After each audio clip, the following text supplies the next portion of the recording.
What is up, y'all? It's your boy Aniki coming at you with another episode of the Church of MHA. I know it's been 2 weeks. Some of you have missed us, some of you have not, but you're all here now.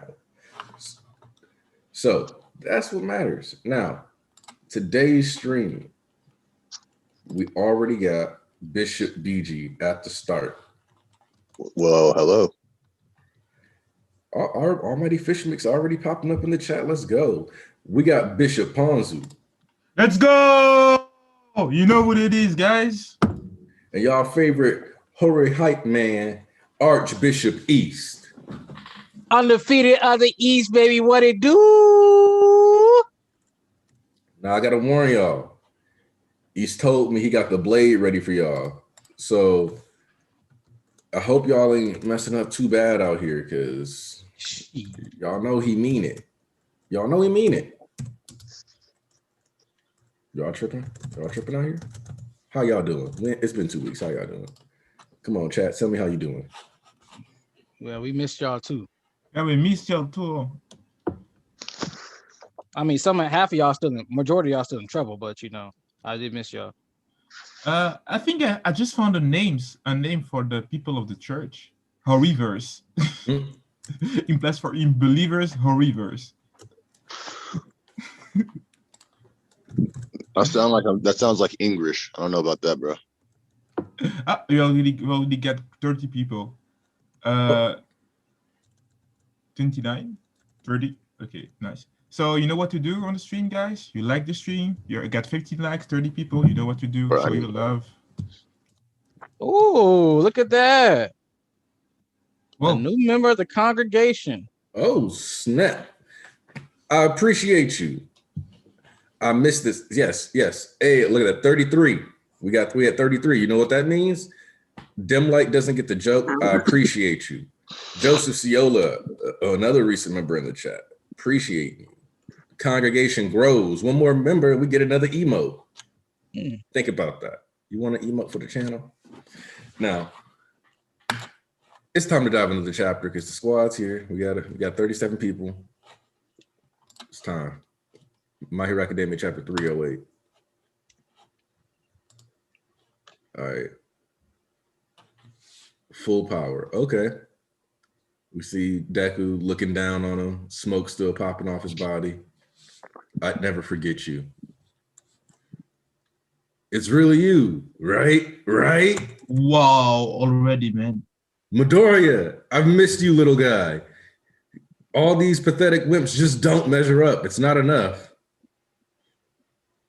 Not so fast. Don't run away. It's not like that. You've got me all wrong. I ain't out for revenge or anything so dramatic. The way I see it, going wild with my quirk is all I could ever ask for. But I'm only human, you know? You taught me a new meaning of fun back then. And that was the point of no return. And a new eye. Oh no, he's just shoving a rock into his eye socket. This nigga is shoving a rock into his eye socket, y'all. That nigga just built different, bro. Y'all see this, right? He's a musclehead. I did. This is like the first time I get to look at the camera and say some shit in my life, and there's an actual camera there. Damn. Because I love doing that joke in real life. Like, y'all see this nigga? But now, like, nah. Whew. And Muscular jumps in. He didn't jump high enough. Ooh, because he jumped straight to the wall. Ooh. See, y'all need to realize this nigga Muscular is top tier. Old people that people didn't believe that. Nigga ripped a whole fucking half of a top half of a building off, bro, for fun. Oh, I don't. Let's see, Midoriya. I'll be quiet. Let's go at it full power, Midoriya. Let's see. All right. This man is throwing the building and then some. This man is throwing everything and the kitchen sink at them. What's going on? Can't see with all the smoke. How's that boy doing? Ah, glad you're okay. Take care of him. How could you be so dumb? I'm sorry, I didn't get in here sooner. He needs first aid. Darn, so many buildings got wrecked. And look at all this smoke. Look at all this smoke. But no damage from now on. Right. It's hard to see through the smoke, but I swear I know that voice from somewhere. Who is he? Was that too much? Yeah, you spread your control too thin. That's too much of Ooh. my smoke screen. Got Let's it. go! Let's Ooh! go. Yes, sir. Yes, sir. Ooh! Hold up. Yes, sir. Vigilantes fans win again. Let's What go! happened? What happened? Vigilantes fans win again. How? Because now I already know there's gonna be some hating ass nigga out there, some bum, talk about how this seems like an ass fool. It don't make no sense how the 6 user is right next. Shut the fuck up, bitch. Because o'clock is there next to 6. 6. Ooh, I didn't even peep that. Let's What are you go. talking about? Am I And, missing something? and vigilantes, Okay, and vigilantes. You want to go? First off, Mhm. K91K. Yes. Welcome. Whoa. All right. I'm probably uploading to UG Abby at some point during this. Okay. Second off, And vigilantes, what? I'm confused. Like, what? I What's appreciate the love. what's the vigilantes? $100 donation. I appreciate the love. Ooh, so much. whoa, what? I wanted to talk about this, but when you were reading, I thought to myself, okay, I will say later. But wow. Jesus. Thank you very much. Shit. I love starting the stream weeks, the months off like this. I appreciate that. Hey man, we might have to take more breaks, but this how y'all gonna be active. Shit. I have to get Flo with his shirt off the way y'all acting, boy, for real. So guys, thank you for the love. Really, you know. But. Yep. Real quick, because BG was like, hold on. In Vigilantes, we consistently see 6 teaching, like learning how to use the o'clock quirk. And there's a vestige of Knuckle Duster back when he was o'clock that keeps popping up and explaining the utilization of his powers, how to prevent. So like literally, this has already been shown in verse to be a thing. But people who don't want to admit Vigilantes is canon are now completely in the mud because you can't keep ignoring that this shit is happening. Wait, who denies that? People deny it all the time, man. Better check your TL. Yeah, I don't deny that. There's a lot of things I would deny, but just leave me that. It's already that's already directly stated. Yeah. Exactly. So yeah, like another super chat. It was yeah. logic. Joseph Seal, I can't believe Deku started smoking. Hey man, listen. Horror Coach for like the past 7 years for hearing Deku too blank, too boring. We need more edge. You know what? You can't get edgier just smoking, bro. Come on now. It's true. Facts. If you smoke, you're automatically edgy. Like it's guaranteed. You know. Hey, yo, shout out to 75 watching. We appreciate y'all, but let's get those likes in there. We really appreciate y'all coming through. Hey, You're right, Apollo. It's true. You got to remember the algorithm wants you to like the video, or it thinks that you didn't have a good time. So that's just how it works. You need us to stay here. We're gonna need y'all to keep liking the video. That's all you gotta do is click it. That's it, bro. If you fuck with it, all you gotta do is click it. You can take it back if you don't fuck with it. Simple as that. It's not a problem. I follow people with common sense. You know what, Tyler Hawk? Good point. Yeah, but to case in point, Horror Koshi always paralleling a lot of stuff of like when that 6 o'clock shit started happening, that was around the same time that fucking Off One started talking about the vestiges. Like that was around the same 2 week like time period. Horikoshi literally lined it up because he supervises vigilantes and the way it was released. So when that o'clock shit was happening, Off One was literally in the vestige world with Deku talking about, and none of them talking about, yeah, I kind of get like these fucking ghostly spirits from the people I take. They come in my nightmares and shit like that. Mm-hmm. Oh, okay.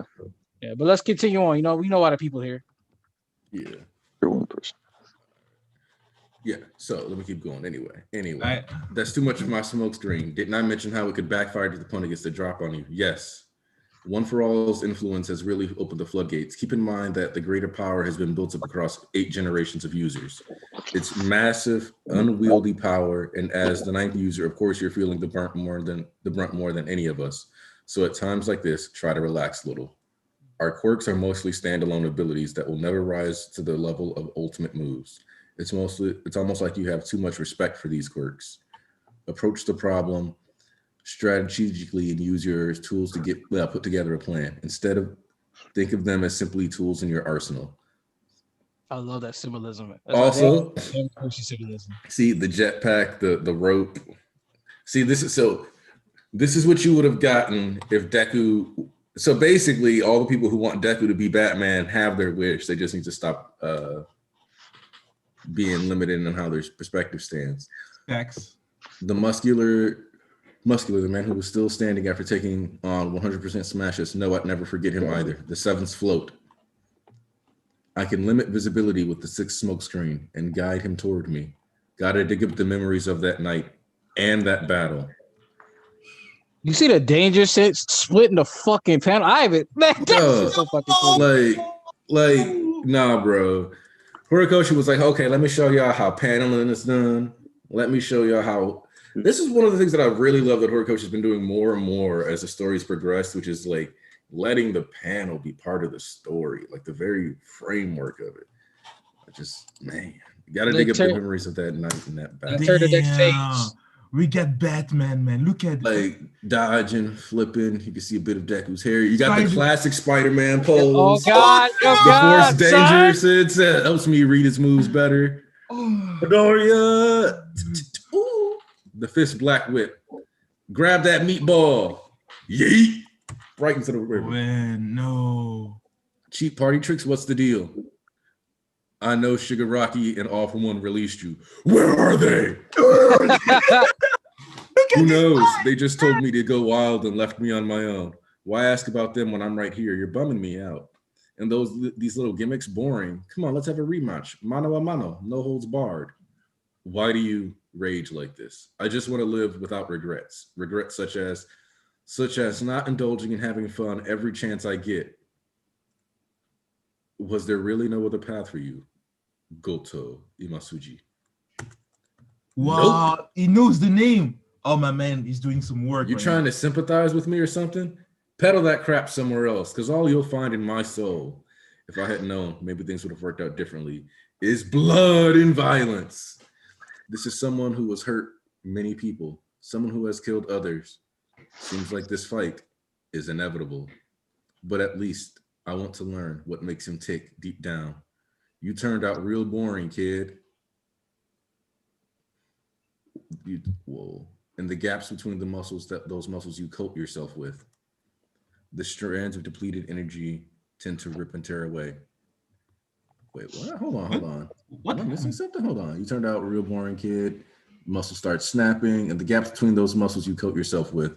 The strands depleted of energy tend to rip away and tear away. He didn't jump high enough. A guy who shies away from tactics and strategy wouldn't purposely jump to a lower floor like that. And I noticed how your muscle armor is uneven in spots. I guess someone who's been honing those vibrations in the meantime. Huh, sneaky little. This is also my full power. Ooh. So Let's I'm assuming fucking go. What people are upset about is the fact that he punched him. Yes. Yeah. Well, Yes. actually, surprisingly enough, nobody's talked about it yet. But I know certain individuals will. So I'm like, No, we talked about those full gauntlets though. So like, it's like, how do you get upset? But that's the thing. That's the thing that they haven't making fun of me full gauntlets. No, So that's the thing that until we know what that is, I can see why people will be very valid in their criticism of this. Until that's stated. Actually, you know what? I'm coming back on that. Since they want to be valid from what they can see, you can also see Deku actually holding his arm when he attempts to use Black Whip for the majority of the part. If you go back to whatever page it was, when he's dodging Muscular on that fucking action panel like he's Spider-Man, he's holding his initial use of Black Whip when he never did that before.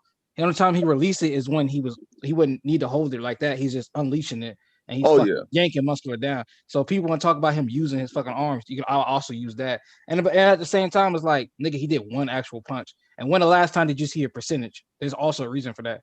When has Deku not ever used a percentage in fighting? But once again, niggas jumping the gun. Oh, no, like I said, no, I don't think it's fair. I'm not going to start criticizing anything until I figure out what the fuck's going on with this kid. Because right now I don't know anything. So I feel like it's unfair for me to criticize anything right now. Facts. However, I will after I get that explanation. We'll see from there. We'll see after that. Yeah, but niggas never wait for an explanation. They just jump down the gun. Yeah. Now I'm dead. No, wait, they didn't hear me. No, I'm calling you fake ass My Hero fans out. Niggas never wait for an explanation. They jump the gun. I'm talking to the fandom. Yeah, I'm talking to you niggas. I'm not fucking sugarcoating shit no more. I'm tired of y'all niggas. The blade out. Gloves off. I'm tired of you niggas. All I got something to fucking say. Nigga Horikoshi. Complaints. Man, I want to see more choreography, more strategic fights, this, that, and other. Guess what they get? The chapter. Let's find something else to complain about. Man, Oh, Deku's arms though. Hey, No. look. Fuck, We ain't bro. got look. We ain't got to worry about what people complain about because what we've seen now is that everybody like the big fear of whether or not Deku is willing to like will he, won't he, is he going to do it? Answered right here.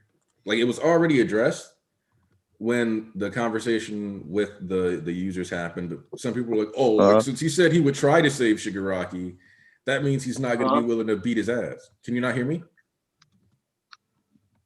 Can you hear me? Yes, No, I no, can hear you. not you. Sorry. Okay. I was like, what? Wait, what? Oh, so because of that, now we see he's like, all right, let me have this conversation with you. What? Talking to Jutsu doesn't work. Fall, nigga. Like, hello? Like, that's what I try to explain. Like, bro, y'all, people kind of forget that Shigaraki is the MC of the villains. Like, Deku's the MC, but don't y'all niggas complain at the same time he ain't been an MC enough? But when he say one word, it changes the entire story the whole post he wrote somehow. Like, hello? No, nigga. Think it's like I truly can't believe anybody that can really sit here and just tell me that fucking somehow that Shigaraki being redeemed, like going to prison and then trying to find his way to redeem himself or something like that, is a good ending. That shit is beyond Dookie. I can act, you know what? I actually throw y'all a bone. Here's a way Horikoshi could have wrote it so that maybe Shigaraki being redeemed and them team on all for one in the end would have made sense.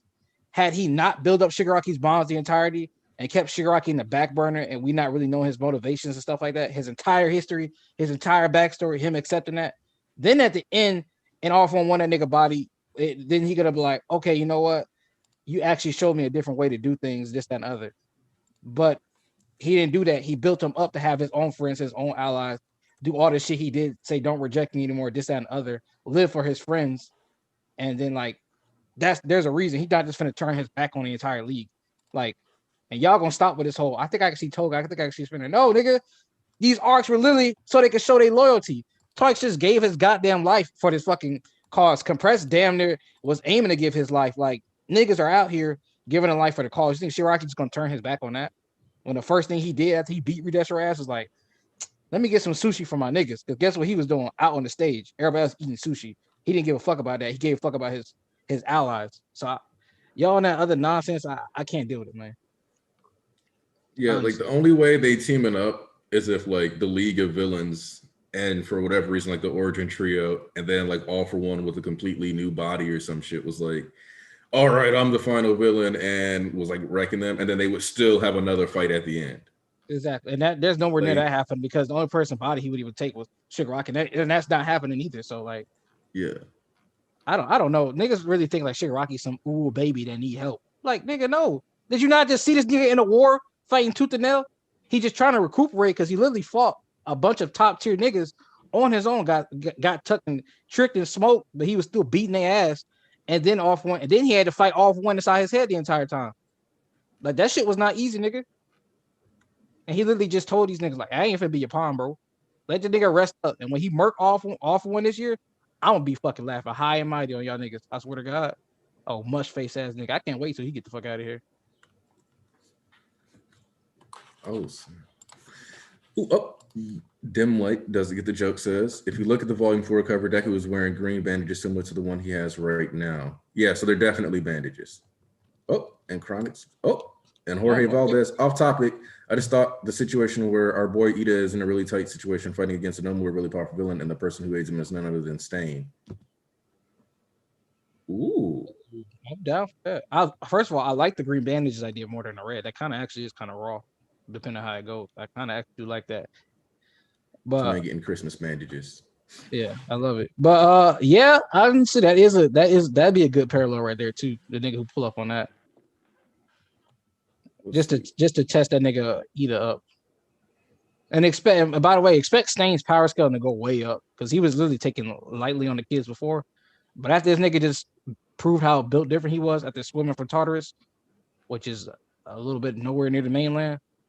Oof. I mean, it's several miles. Like he swam miles back. Like it was still fucking like he didn't fucking take a break, on the beach, get a breath. That nigga moved all the way to find a fucking blade so he could murk these niggas still. Hold on, I gotta. So BG, Mpanzu, where y'all at? Okay, for me, this chapter was great. I have questions, but yeah, I have questions, I have ideas. I see some stuff like the stuff about the fact that the users the use that his name was Ed, huh? Talk to Deku Yes. Yeah. like in Reborn. At one moment, the first one talked to the main character too. Like they have this some kind of bond, or in Avatar, with Aang, sometimes he can talk with his ancient life. That aspect that they are there with them, I really like that. I'm really fan of that even. So yeah, and the thing that you said about the vigilantes, it never ticked in my head, because for me it was more like he was so obsessed of O'Clock that that character was just like making scene in his head. You know what I mean? Like that O'Clock was talking to him, but no, the fact that he had this quirk, the quirk also can be talking to him. You know what I mean? So wow, that was something new for me.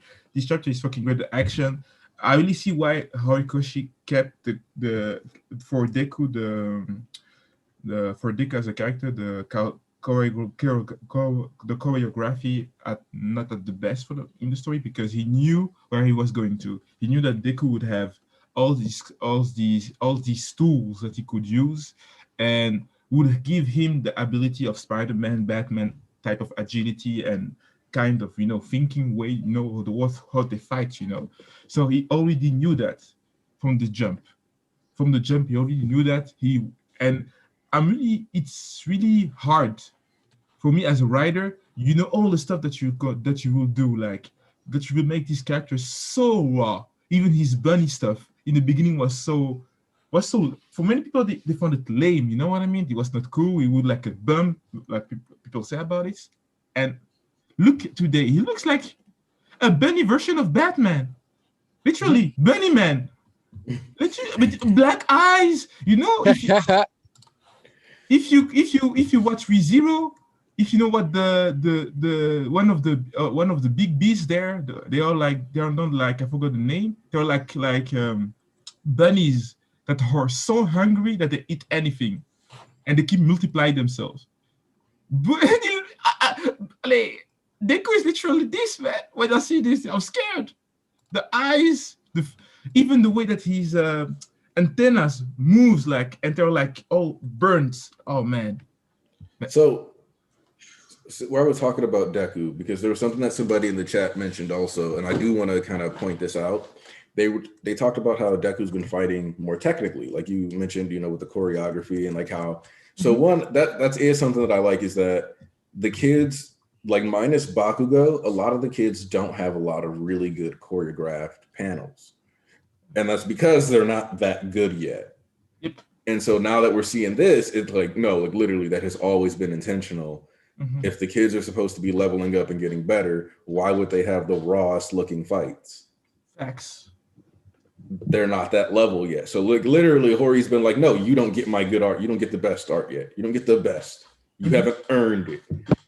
Think about that. His characters have been on timeout for being students. And there's a really important detail that I want to point out here, is that this is the smallest continuous black whip strand we've ever seen him use.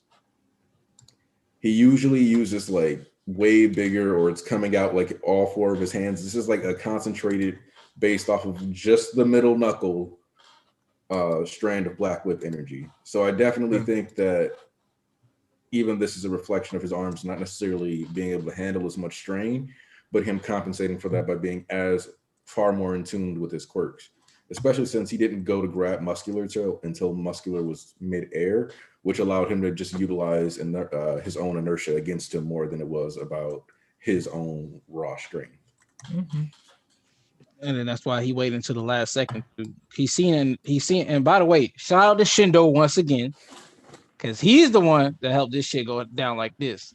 He the one that fucking helped Deku out. Like, once again, y'all niggas need to stop taking like, just because you get knocked out in a fight doesn't mean you can't be a star player in the fight.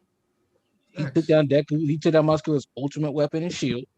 and allow Deku to get that fucking easy hit in to come through. I'm pretty sure Musculine down for the count. Yeah, he'll probably be up talking some shit. Maybe it's like you said for the Rogue Gallery, because I'm down for the third fight just being Deku just fucking smacking that nigga and he fucking down like post Oscar or whatever. But yeah, that shit. Like you were saying though, Aniki, that's one of my favorite things. I never mind the choreography. You can see the difference in scale from what Endeavor and them niggas do to what the kids do. Like we always said, the stay in your lane effect. Like I never had a word for it until you called it. But the thing I always favor about My Hero is that they never make all the fucking adults look goofy just to gas the kids though. Like overhaul was a real prominent point of that because they were all in the same vicinity, going to tech at the same time, unlike Amino. But like the kids were still like, they got split up, separated, but he maneuvered it so technically that like this person can have this fight, and the big three are already big three. They're set up to be top tiers like pros already. So you don't make the pros look too incompetent, and it's a good balance and stuff like that. And even during the war, not everybody need to fight. Like niggas kind of get like gassed up. They already said you don't have to be a fighter to be a hero, bro. Like there's plenty of other things you can do. When Shoto, Bakugo, Deku, Endeavor, all these big top bros was out for the count, who was in there saving people in the street? Hello? From rubble, dying, and buildings falling. That matters too. You know what I'm saying? Not everybody has a quirk built fucking going out there and throwing hands with a demigod. And also, Yes, Rafa was arrested. Yeah, I was gonna say, yeah, Rafa was arrested. Well, okay, so the question of what Deku was going to do with Muscular is one that's kind of fascinating. Because we could this is how this is how we find out if we're going into super edgy Deku territory, if we're gonna stay like reasonably Deku with a spicy loner mentality. I don't think he's gonna stomp his head out though or anything like that. Could it be? Sure. But I don't think so. I think, okay, and to the question of, do you think there's a connection between All Might's muscle form deflation smoke and the smoke quirk? I think that's just a visual thing, I would believe so. So I'm gonna be honest, I'm starting to think that as the quirks were incubating, like if you remember he said the power is growing and kicking, I'm at this point where I'm like, there might have been a couple leaks here and there. And then that might have been like Hori trying to help us foreshadow, you know what I mean? Mm-hmm. Like, hey, like these visual cues exist because and then that way those little visual cues that we thought would it just end up being like little bits of the quirk leaking out, and then that's what gives him, the extra edge. And that also explains, like I think Ponzu mentioned it, that the sixth user might have had to get like that knife in his arm might have been straight up surgery if he has a smoke quirk. So like it's a support weapon or whatever. So he had like a knife in his hand because he didn't have any like real offensive ability with it. So I feel like he was decently strong though, decently physically capable. But we got like 3 super chats. One for me to read. I'm flattered. First up is Moon Dude. Yeah, let me get Moon Dude 345. Hey everyone, great chapter. I gotta say the cowl looks 1000% better with the dark eyes. Way better than having the big chibi eyes. Also way more like All Might. Yeah, the All Might shadowing here because he's trying to handle everything on his own. Oh my goodness. Mito, East Kohei, for all the haters, he has a large number of support items, clearly apart from a jetpack that would include protection for his arms. Yeah, he does actually just straight up have a book bag full of stuff with him. So like, I don't know why people would think he wouldn't have shit to help himself out. Jorge Valdez, Deku spent his whole childhood analyzing and theorizing quirks. Now he has like 20 quirks to work with. It's like poetry. It rhymes. Oh, and then Moon Dude correcting the chibi eyes from the originally Chili, but I had read the second comment, but I see you decided to pay for the typo correction. And I guess I appreciate it. Thank you. I'll address 2 things from the chat real quick. Yeah, listen, where was it? Yeah, where would they even hold Poison Tree? Where would they even fucking imprison Mafia? Well, they were taking his ass to Tartarus. I don't know. They had to have like a special. He probably been like on the top floor or some shit, like some special containment. Like I don't know what the fuck they would do with that nigga or where they got that nigga held now. But like, honestly, I don't know what to tell you with that one because nigga, that's like holding God. That's like holding Godzilla. Not even Kong. That's holding Godzilla contained. But like, you can't really hold that nigga. So I don't know what to tell you on there. And the other thing I wanted to address was what the hell is it? Where the fuck it go? You can go ahead and read whatchamacallit. Oh, Tyler Hawk is a member of the East faction. He meant to say East faction, not East. Member of the East faction, Tyler Hawk. Praise Hori, praise baby girl from the prison. She ain't do nothing wrong. Also give me a Miracle Eater tag team. Please, just one panel. That's right, Tyler. My man said, give me a crumb of tag teaming. Yes, my girl. Yeah, right. My girl didn't do nothing wrong for the prison. Oh, that's right. Somebody, thank you, Tyler, because you just made me remember what I was trying to talk about. Somebody talking about where all the new villains coming from the prison, what they're gonna do. That's why I was in favor of talking about, and I said it before. I was like, before, like at 297, when part of the shit happened, I was like, all right, there's more merit in not showing everything in the prison because you get to make people have an actual comeback with some cool ass like fucking like setup. Like, it's cool to see some big bads from Tartarus out of like in some prison wear, but you could get the full effect of a character if he has time to get some gear on and he truly like Korko's truly got time to like have his design match, like the clothes design match him and everything together as a complete package. What are we talking about? I just got back. Because I was talking, so it's like, all right, well, wonder what the new prison escapees from like Tartarus and other places is gonna like be doing or look like when they come out. And I was talking about there was more merit or more coolness, like it's better to keep a lot of them off screen because when they come back, you can get them as a full character instead of just like this guy escaped from Tartarus. Like, what I'm saying, like they get new outfits, they get to showcase their character and this, that, and the other, like really be an actual character. And then you can always just put like Tartarus escapee, I just have some stuff that I have also spit Ponzu. So the fact that he has this helping tool like the jetpack in his back, guys, do you think that he talked to the I forgot her name, the tech girl?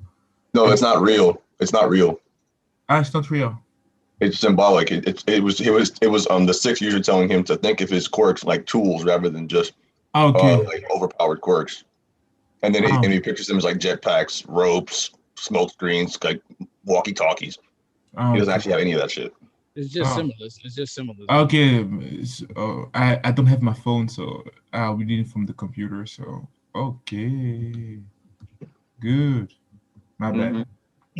So yeah, that's the thing. That was the thing that we were talking about it all the time about the fact that Deku saw his just reading the chapter shows his evolution as a character, as a hero, as a fighter too, and as a person in the My Hero Academy's world with a quirk, literally.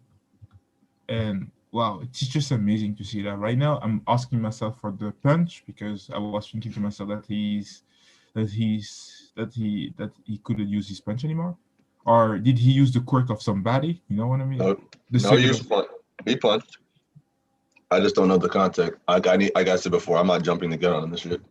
So like I told you, so I have questions, but yeah, it's not like I don't like the chapter. I love the chapter.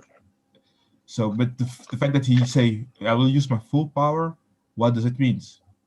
He was talking about his full power as in everything because he was referring back to Muscular talking about using all these cheap tricks. I just want to go head to head and brawl with you, but his quirk isn't just brute force anymore. He's using all the tools at his disposal. That's what he meant by full power. Yeah, I don't think he literally means I'm using 100%.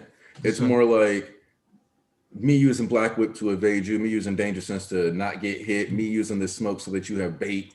All this is the culmination of what I'm capable of. So you're gonna catch all the smoke, quite literally. By the way, we got a super chat from R Blast. He said, "I think Shindo actually helped Deku out at the last chapter, which is dope." Yes, like I said earlier, it's not all about always just knocking a nigga out for fight to assist, bro. Like Shindo got that W. He did what he ended up helping take Muscular down in the long run, and he didn't die. Yes. That's the thing about I talk to people. The fact even that he supported that his quirk is that he was able to support the pressure that he get from I forgot his name from Muscular. That means that this man has really he said from the beginning it was shown that this guy has a great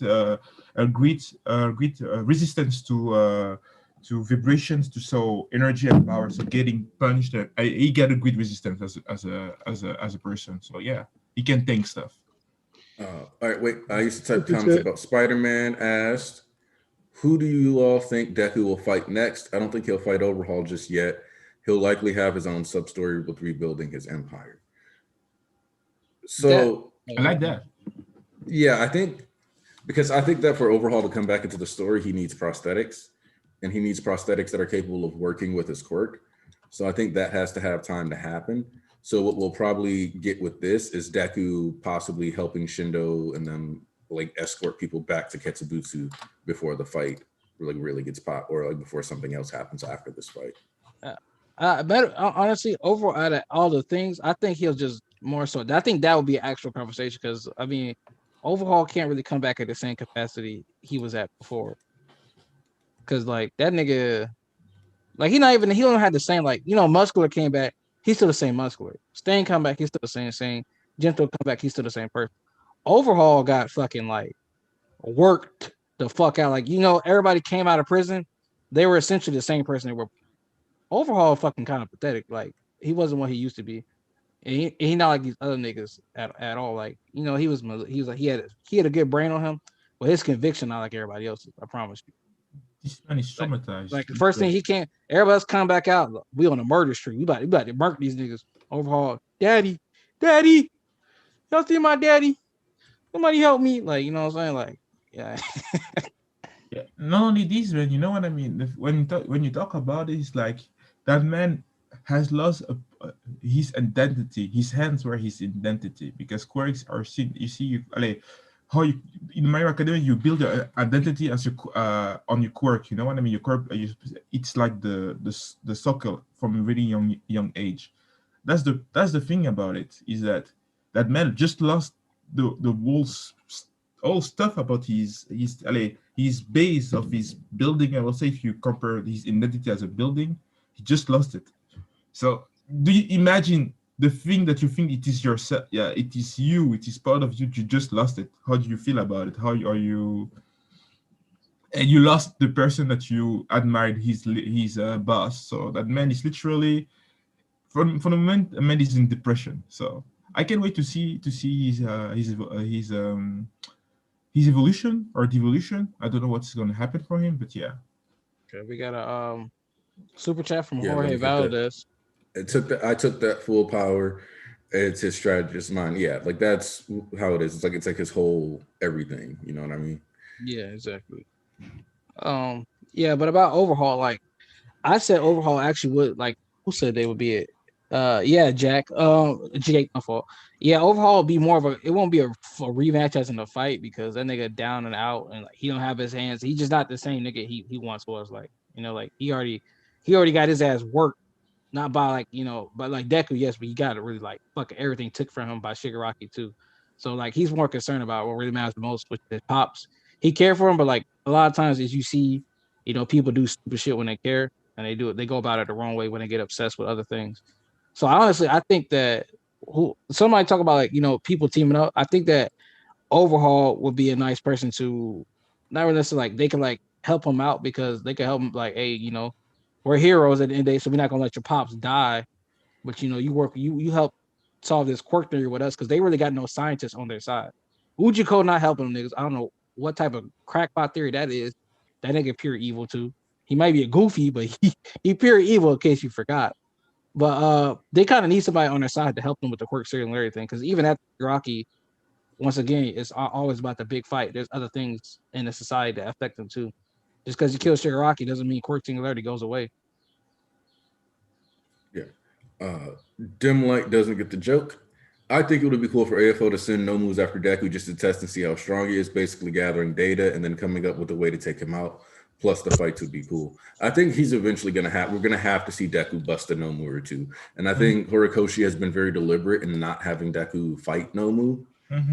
Specifically so that when we do get his first matchup with one of the beasts, it's likely to be like an upgraded Nomu, like another high end, after Ujiko's been, either taken back or All For One already knows how to do it, something like that. Oh no. Yeah. Just no. Look, if All For One will probably want to kidnap Eri once he realizes what she's capable of, but because I don't think he'd care about, like, maybe he wouldn't care about having a girl's body. He's at least trying to steal her quirk, though, I think. Yeah, he wouldn't need her body. He could steal a quirk, and that nigga really know how to finesse quirk. So he'd be like, "Oh shit, in my hands, Yeah, could really if work he with this motherfucker." in his eyes, if he can use this quirk to reestablish himself, oh man, he will do this literally. Oh, also, this is slightly off topic. I think I might have an unpopular opinion. And what's Okay. that? I think My Hero and JJK are gonna end at the same time. After this chapter of JJK, I definitely think that. Oh, you mean because they introduced the Soul King? I mean, Tengen? Well, because they set up in game like right already. Oh, I haven't read that. Well, hey, Gege did tell niggas it ended 2 years, and niggas like, nah, he just trolling. But no, that nigga gave you a time frame. That's more concrete than Horikoshi soon. That nigga said, hey, by 2023, I'm probably out this. The speed that nigga moved, I kind of wasn't surprised. That nigga moved fast as fuck.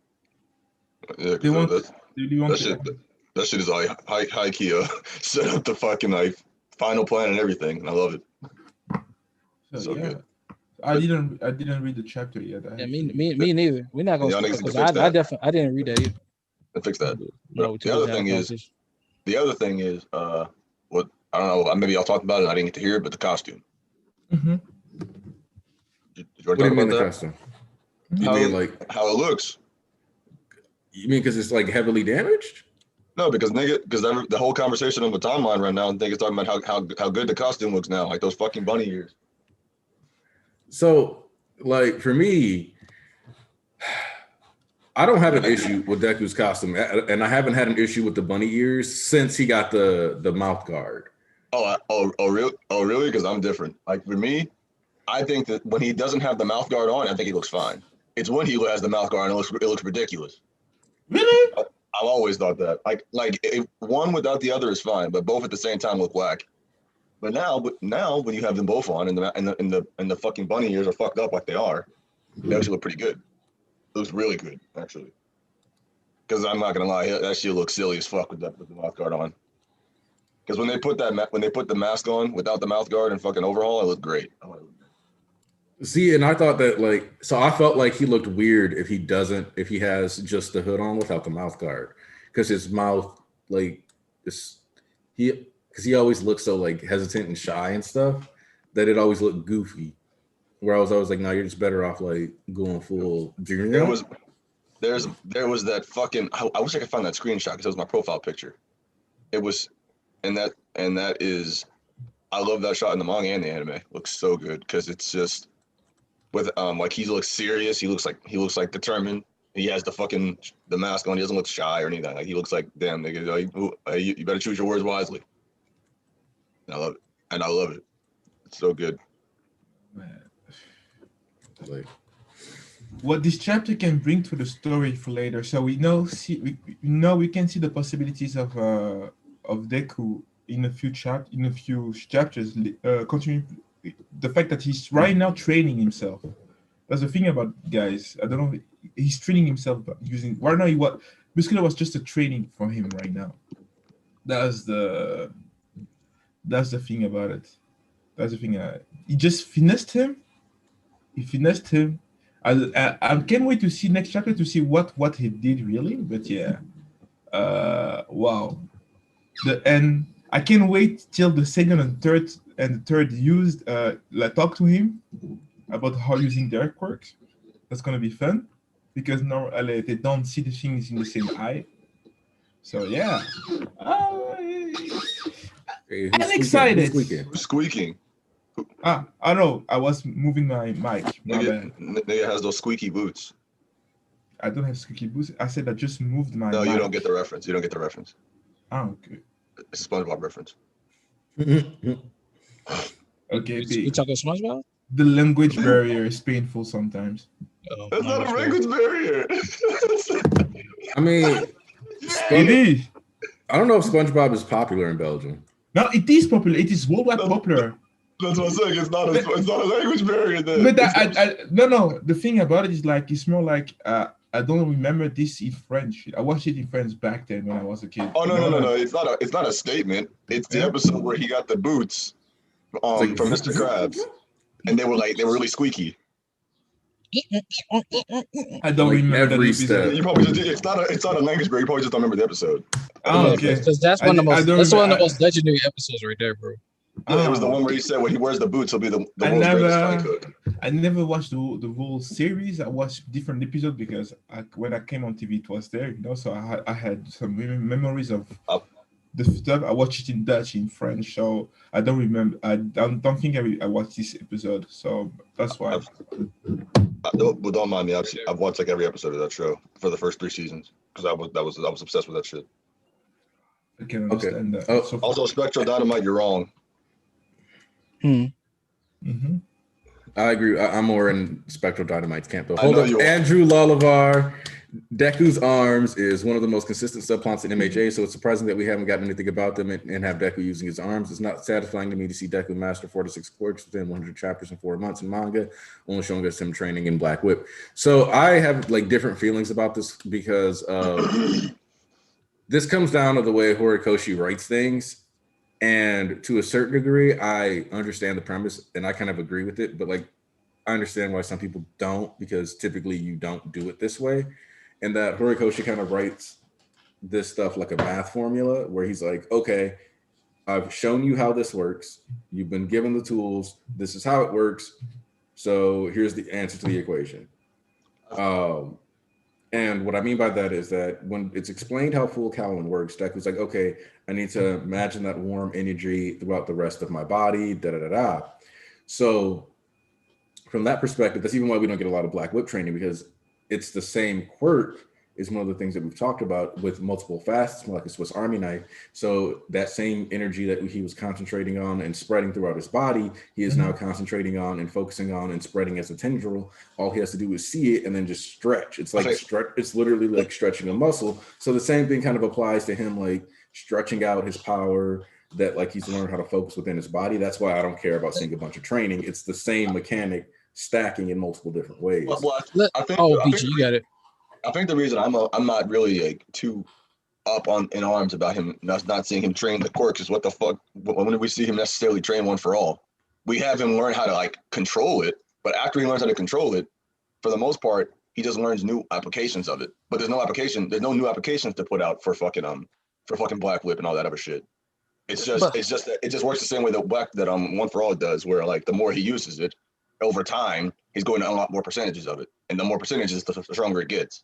So I see no real reason for us to be seeing like, I want to see how he learned how to grapple shit. I want to learn how he learned how to make it turn to the left. The fuck? Let me talk about this though, because Andrew, I fuck with you, and Hey, what's up, son? But this is my thing though. I kind of feel y'all, but at the same time, I don't, because like you say master, but like these quirks aren't too difficult. Like once we got the gist of like how he really fleshed out Black Whip just enough, and then you go from there. Like the float's not that hard because he already was doing like with Ocho's, like he was getting prepared. And then once he got it, he was like, okay. And then in that fight with Shigaraki, like, okay, he's using this, that, the other to like balance it out. When he was already learning from, he was already prepping this up when he was learning. He's like, he already knew what course he was going to get. So I'm pretty sure in his head, he's thinking about, okay, how do I apply this with this, that, and the other? And then Endeavor's like, all right, this is how you use Black Will. He's like, all right, I can use these quirks simultaneously. So it's like, you can place it with the others. He's talking to Sarah about how he's Black. Like, it's literally just a whip string, bro, that's really strong. And I was talking to Sarah about how to use it better. And he's trained with Bakugo. Float is literally just float. It's not that hard to use. Like master float, all he had to do was jump up in the air and then use Air Force to get him where he need to go, or Black Whip to pull him here. And like Smokescreen, you literally just seen he didn't master Smokescreen, and it was just telling a nigga, yeah, you kind of used too much of that shit, bro. Like, tone it down a little bit. Just all good. So like, I kind of see where you're coming from, but at the same time, it's like they're not that complicated as quirks. Like I used to be more so like Shigaraki somehow fine-tuned Shockwave and awaken of the Nomu from the ground, rather than like Deku using these kind of quirks right here. Because I was like, okay, Andrew Lovar, I see where they're coming from. He said, I shout out this super chat from Andrew Lovar. He said, guess I'm just worried that the faster he masters the quirk, the faster this series is over. At the same time, just because he masters the quirk, like he has to master 100% too. But like Shigaraki's still ahead of that nigga by far. And Shigaraki's already about to reach 100%. So you still got that core left of Shigaraki being the king until Deku has to rise up to match that nigga. And Horikoshi now finna speed blitz Deku to fucking 100% just to get Shigaraki. I mean, the thing is, it's not even. The funny thing is, it's not even it hasn't even been mastered. It's just he can use them at higher percentages. Under that, because under the logic that these are mastered, you'd have to start saying that one for all, just the base strength portion of it is mastered too, but it isn't. So Yeah. Hey son. Which is kind of scary when you think about it. Yeah, we love you too, son. Hello, villain Izuku. I think that Deku has to be able to combine his quirks eventually. I don't think it's something that he's necessarily like going to be good at right now. In fact, I think that that's going to be where, as we get more and more stuff unlocked, that's going to be the direction it goes, where Deku's going to be like throwing black whips at people, and then he's going to dodge, and then he's going to release like smokes into their face or whatever. So it's like, oh, I can release smoke screen from my black whip now. Like things like that, I do actually see and on the come up, especially because we've already seen him use float and black whip at the same time.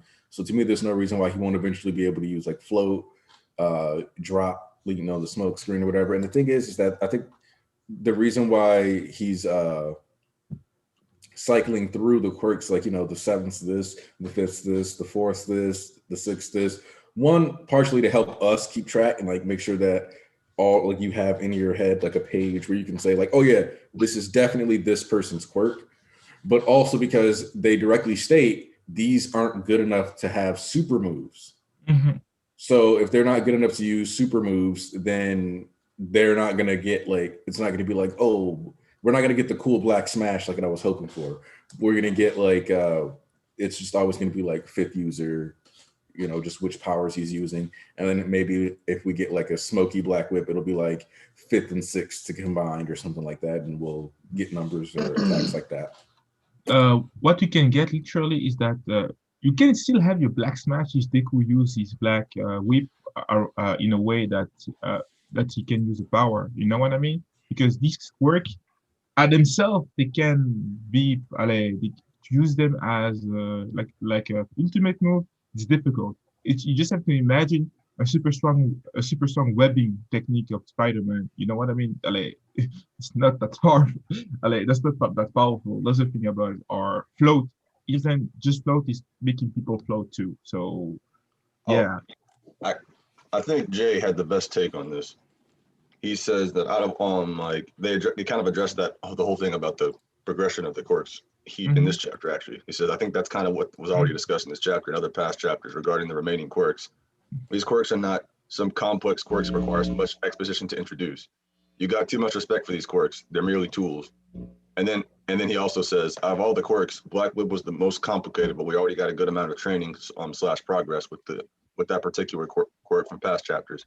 So overall, I actually don't mind this. Plus, there's also that small time skip we don't know much about.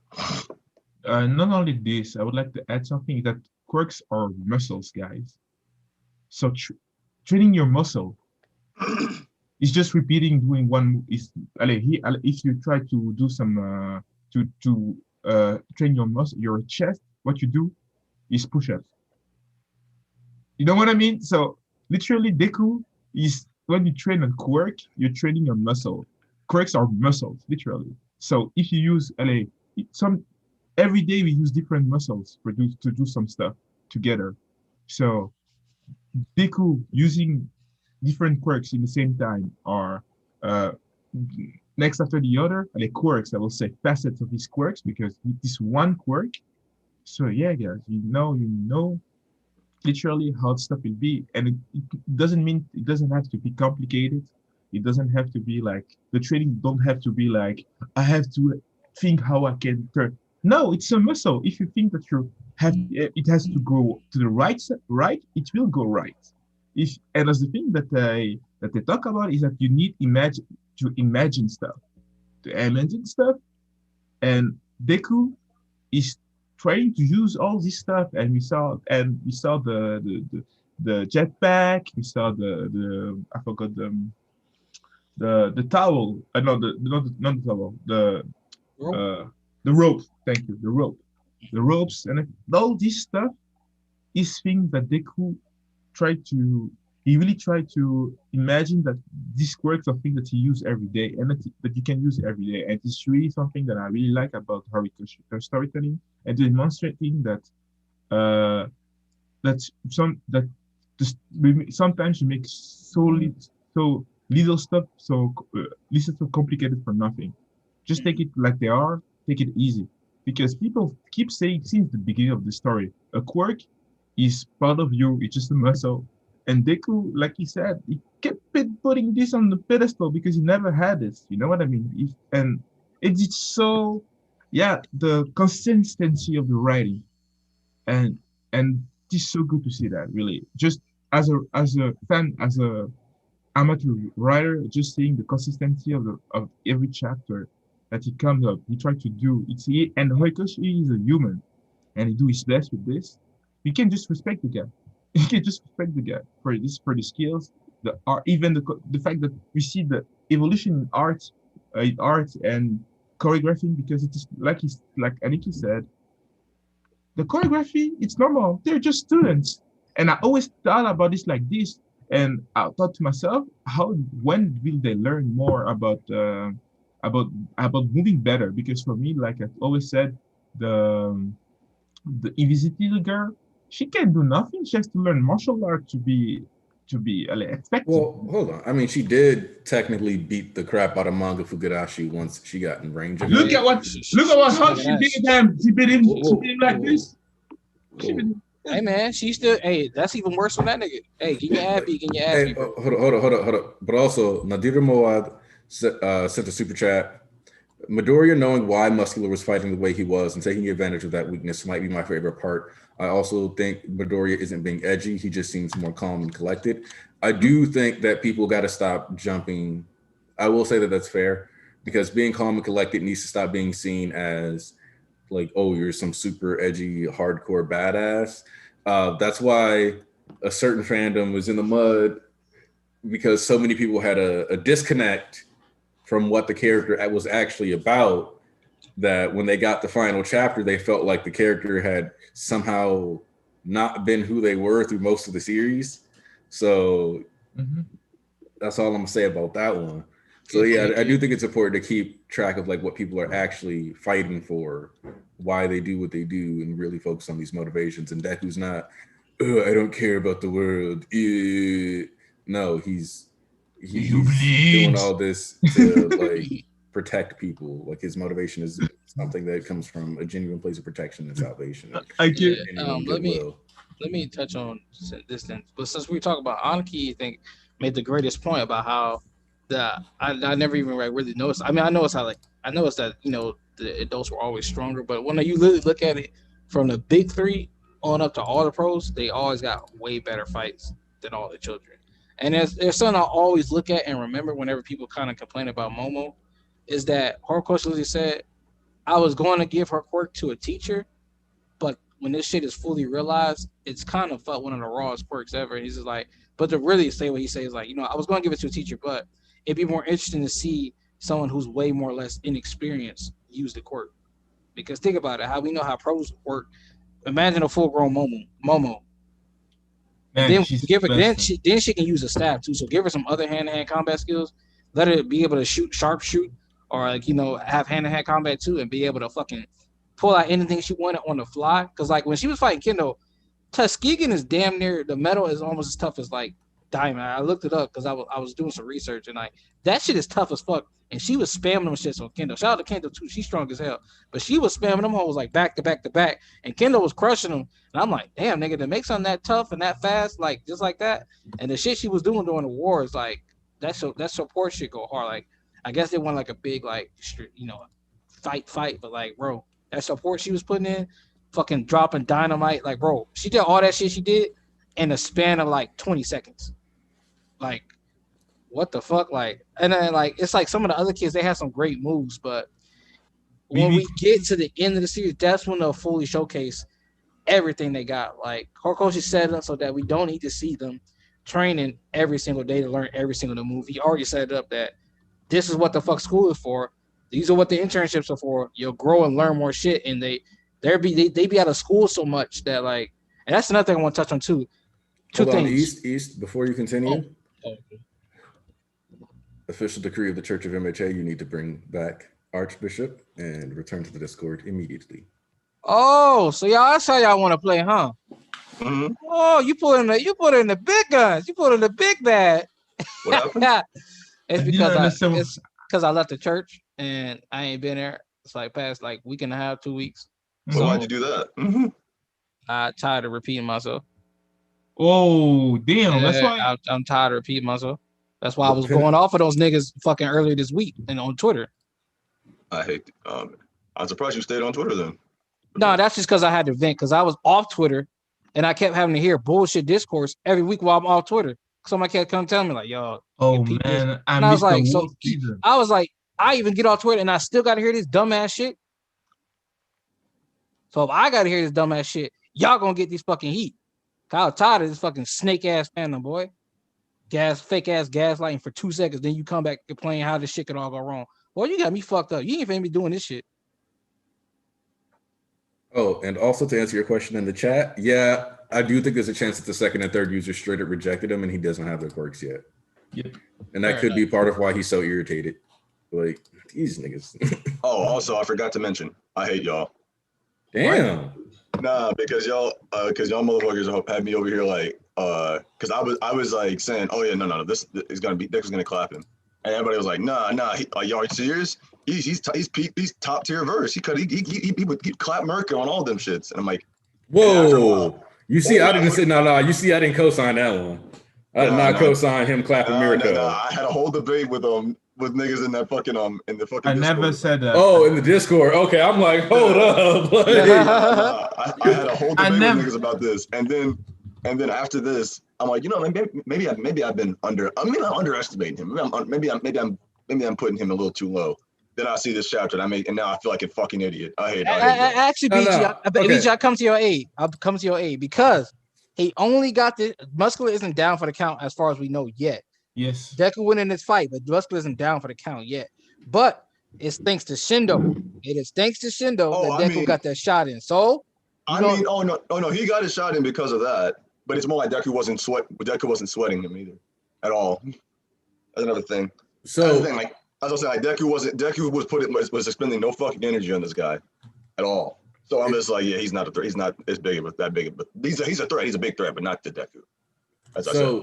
That's one of the things. If you remember, I was talking about it. I was like, I don't think he's gonna like just get to hit him and like be done. But if you remember, I said I think it's gonna be like a technical thing where he's just gonna like dodge Muscular a lot, and Muscular is not gonna be able to really touch him, and he's just gonna keep landing hits that like a hit or land hits that way. So even if Muscular gets up, it just goes in line with like what BG and I were talking about, where even if he can't put him down right away, Muscular isn't gonna be able to like just beat him or like have issues with even like making contact, and that's gonna be the issue for him. Yeah, That's why I said I hate niggas. But also, this confirms that I was right about it not being an Air Force smash and that it was a melee smash. Because people were asking if it was Air Force when I said like, nah, Deku's in the smoke and he's controlling it, and they were like, no, like it could just be the dramatic All Might smoke, and I was like, it could have been that, but like, nah. I wouldn't put it past Horikoshi. So at that point, that's why I was like, my hands were up in the air. I was like, it could be symbolism, but N's name meant smoke, and we knew it, and it also meant fire, but we knew it was gonna be fire, of course. So I was like, smoke. I put my hands up in the air. I was like, hey, could be, Horikoshi didn't waste no panel. So we get a question of Cameron Bailey. Hey Church, what do you guys think Sting's response will be when he sees merchandise of him? With Deku? No, because they did make Stain merchandise. Like they were like Stain headbands. Oh man, Yeah, that's true. That's because Stain was spitting. Where in the hell is he spitting? What does Stain come back rocking his own merchandise? I'm like, all right, man, damn, bro, my respect kind of went down for you, bro. You can't rock your own merchandise like that, bro. Dog said he sold out. That man can kill the guys that I can see people like putting like his headband, these headbands on their head, walking on the street, like trying to find some villains to put down. And he comes on up, roll up them, and he's just really kill them even, because he doesn't want to be like to be an icon. He never meant to be an icon. He detests the idea that heroes are more than just icons. but not ordering what they should be. That's the thing about it. So yeah, Yeah, no, like that would have Stain rolling in the mud, like bruh. just heated. Some niggas gonna lose their heads, literally. Oh man, that was a good question. Thank you, Cameron. Cameron, yeah, Cameron. So yeah. Well, that's So- a good point. That's a good point. Somebody said, my favorite part is that Muscular isn't even curious why Deku can do all this new shit. He's just mad he's not wailing on him. Hey, That man, like he said, nigga said, "Hey man, get the fuck down here. I wanna swing, bro. What you doing?" dog said, like, I'm just here to box. I don't know about any of this other foo type shit, but like, we throwing hands at what's up. Oh, I love this part. Oh no, because somebody's showing a clip from the Muscular fight. I love this part. Like, Oh man, that man is a musclehead. I keep telling you guys, that man doesn't just want to see blood. He wants to see his blood, and the blood of others. So yeah, he wants to have. But the thing to put a rock into his eye socket, bro. I was like, not ready. that shows that your mental, like his mental state does like matter for him. And like the eye thing is less about whether or not he has an eye and more about just like feeling comfortable. Mm-hmm. Because that's like a comfort thing. He's like, all right, yeah, I can't see out this shit, but boop. And it's like, what? Why would you do that? But you know, like, Oh my god, this cut was to amazing. Muscular tried to doll himself up. Midoriya, I put my eye in for you. Why are you running? dogs. I can see the panel. I can see the panel of her because she put like his face. You know, like like Jack. I forgot his name, the actor in the movie of the Shining. Oh, bro, That nigga. you see muscular face in place. Oh, bro. Oh man, That that would be shit, Bruh, that would be. I would love that. this. Yeah, boy. So No, I was yeah. looking at the clip of Deku versus Muscular. Oh, that shit is so fucking good. Which clip? About the one where he's getting crushed.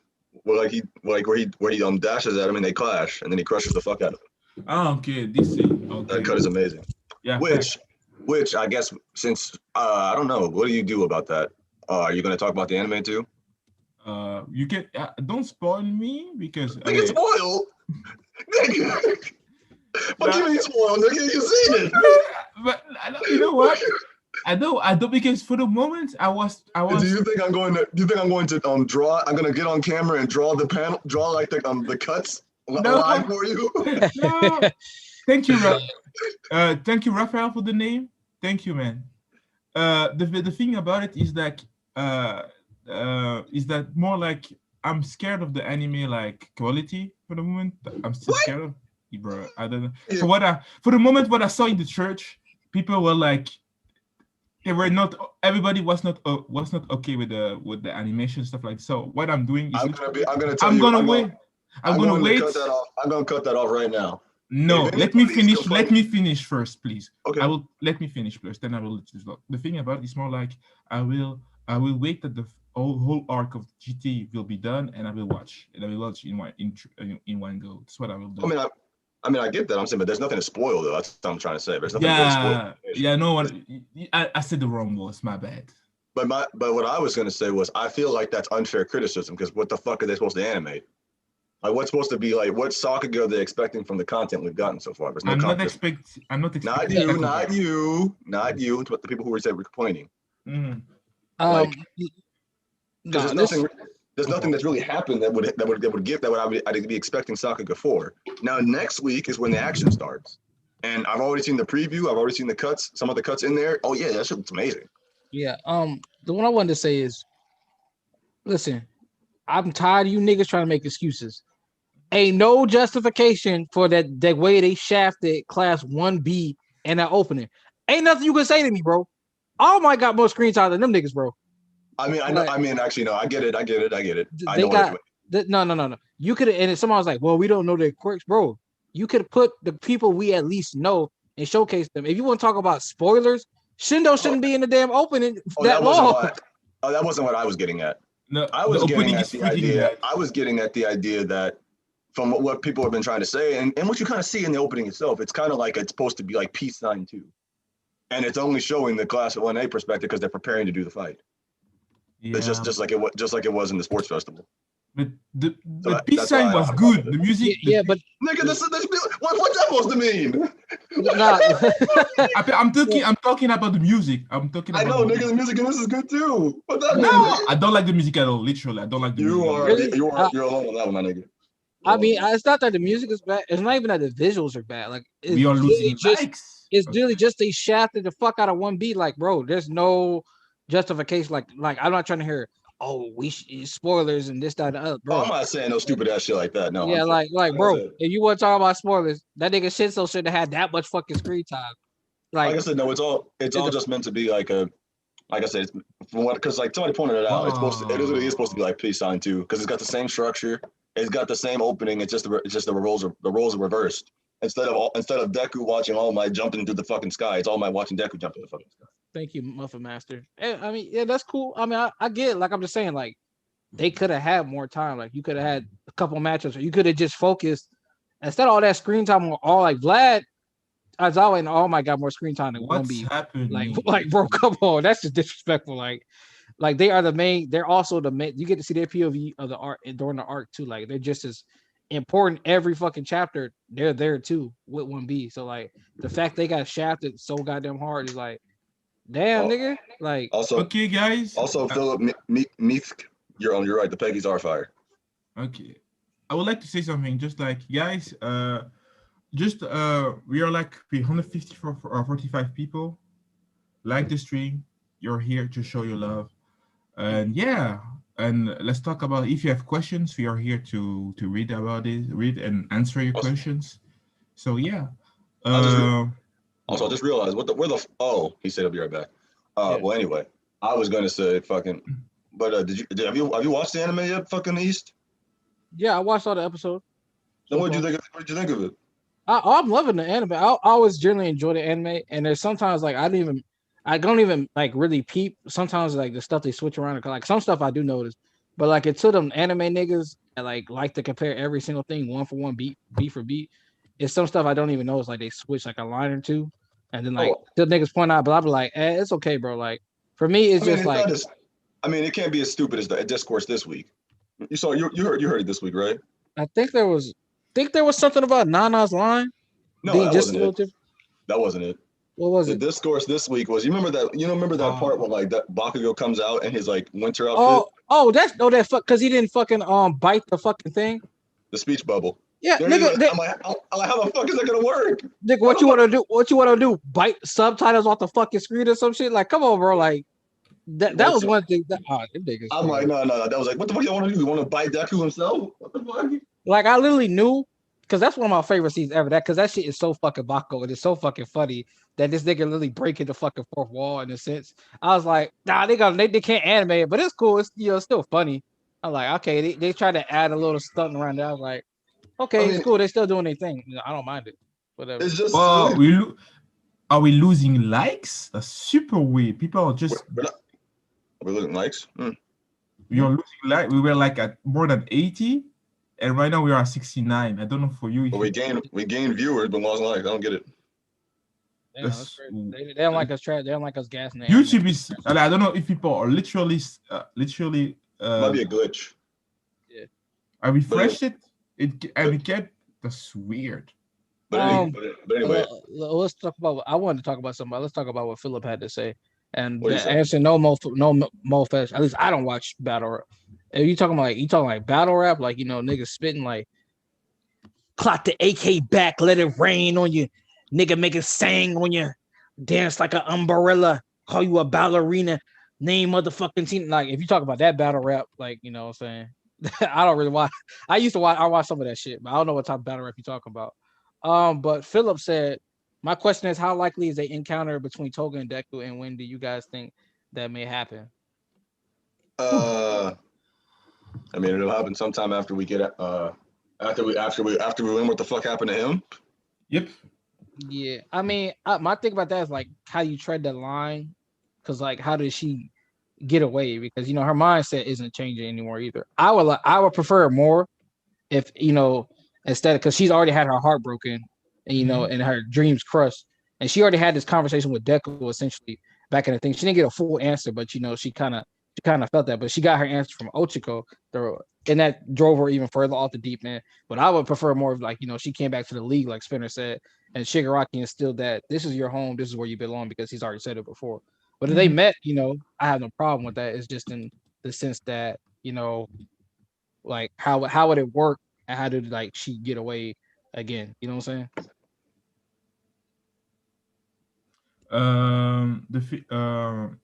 I was reading about some. I was just reading it about DMX. Yes, rest in power. My childhood is dying, but yeah. Sorry, I had to bring it up. But yeah, about stuff. I'm searching for guys. If you have questions, we are here to answer. Yeah, you are trying to harp on the just working the likes will come true. Kaiser. Okay, thank you for carry about me. Yeah. You sounded so unsure about that. Yeah, I wasn't expecting this, But yeah, I'm just doing that whole stream. It just became like how can we call it? I don't want to speak to speak about this thing about. Midoriki. Hey, what's the fuck? BG. Hmm? Can you answer me? Midoriki Konokami's answer. He was talking about Ocean is in the anime. Oh, Ocean's this week. He hasn't actually watched it, but he said that he said he doesn't even know if he's going to watch season 5 this year this time because he said everything he's seen from it looks dreadful. That's the thing that he said because the 4th season, I remember he made like a review with. No, I get it. He brought that up. He said like it doesn't seem to have fixed any of his problems with what he had with the 4th season, even though the only thing about that to me that's a little odd is I'm like I don't know where how you're getting that if you haven't actually watched the episodes. You're just looking at clips or seeing stills. So that's not really a fair thing. But I'm not going to. That's fine. It's whatever. Yeah. We just got. So like I said, I just feel like everybody complaining about it. It's a little strange to me because what is it? Are we going by direction? Because the direction's really good, pretty goddamn good. Are we going by the lighting? Because the lighting's a lot more dynamic than it used to be. Are we going by the fucking like pacing? Because the pacing's pretty fine. Then what is it? What is it? It has to be animation. And because the animation hasn't been that all outstanding. But the problem is to me is there's not been a situation where it needed to be. So why the fuck would I be criticizing it for not having like really dynamic animation? Yeah. So I'm almost certain that's not what he's talking about. So I don't know. Yeah. So let me. I got everybody in the chat. We're gonna start after we get from the super chat. One super chat from I used to type comments about Spider-Man. This Edgeborn or Annie Twit needs to die ASAP. We still don't have N's full name yet. Do y'all think he's related to Nana in some way? What the fuck is N? The 6 user. Yeah, 6. Oh. Smoke God. Kageyama. Oh. I don't Fuck believe no. so. I don't. Fuck Yeah, no. I don't have no reason to believe though.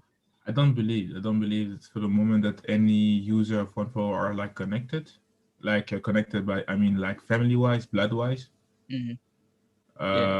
So if something like this happened, that it might be only one. Which one I really don't know.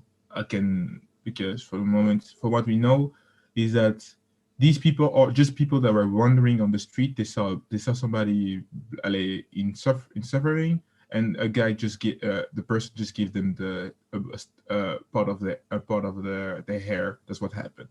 What I really need to know is when are they going to send Bakugo back in time?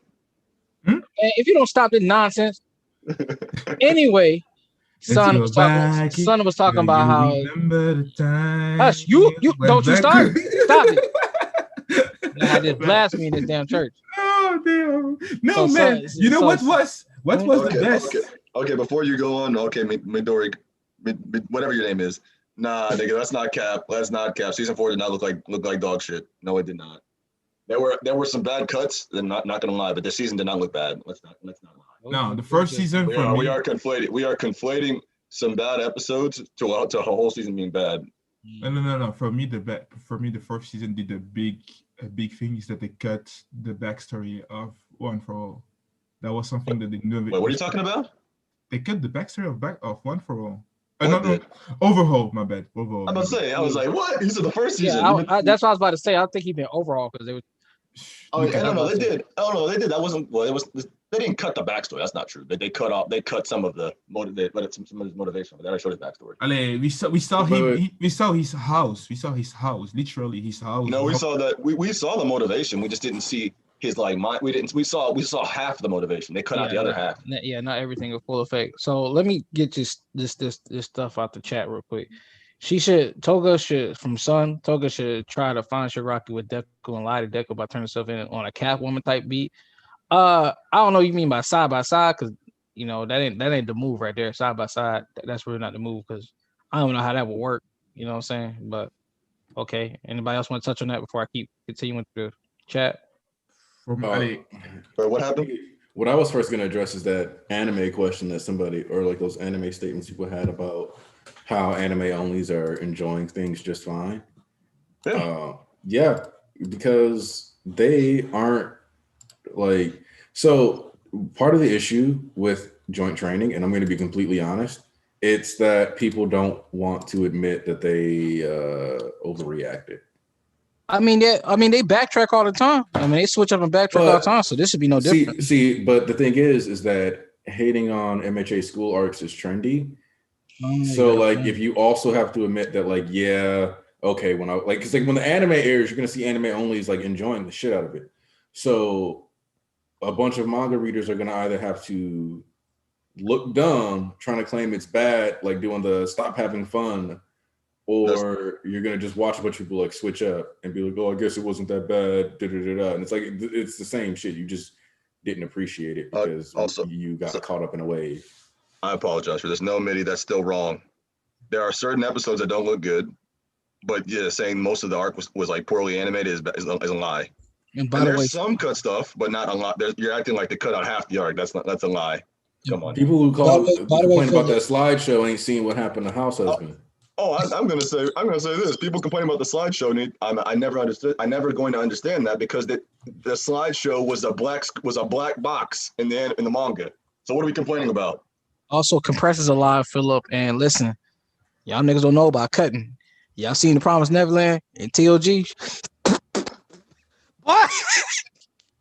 If I was the manga, I'd slap that shit out of niggas in the studio, boy. You gotta be you fucked said the mangaka? up. Oh, no. Don't say that. Don't say that because it was his fault. He's the one who wrote it.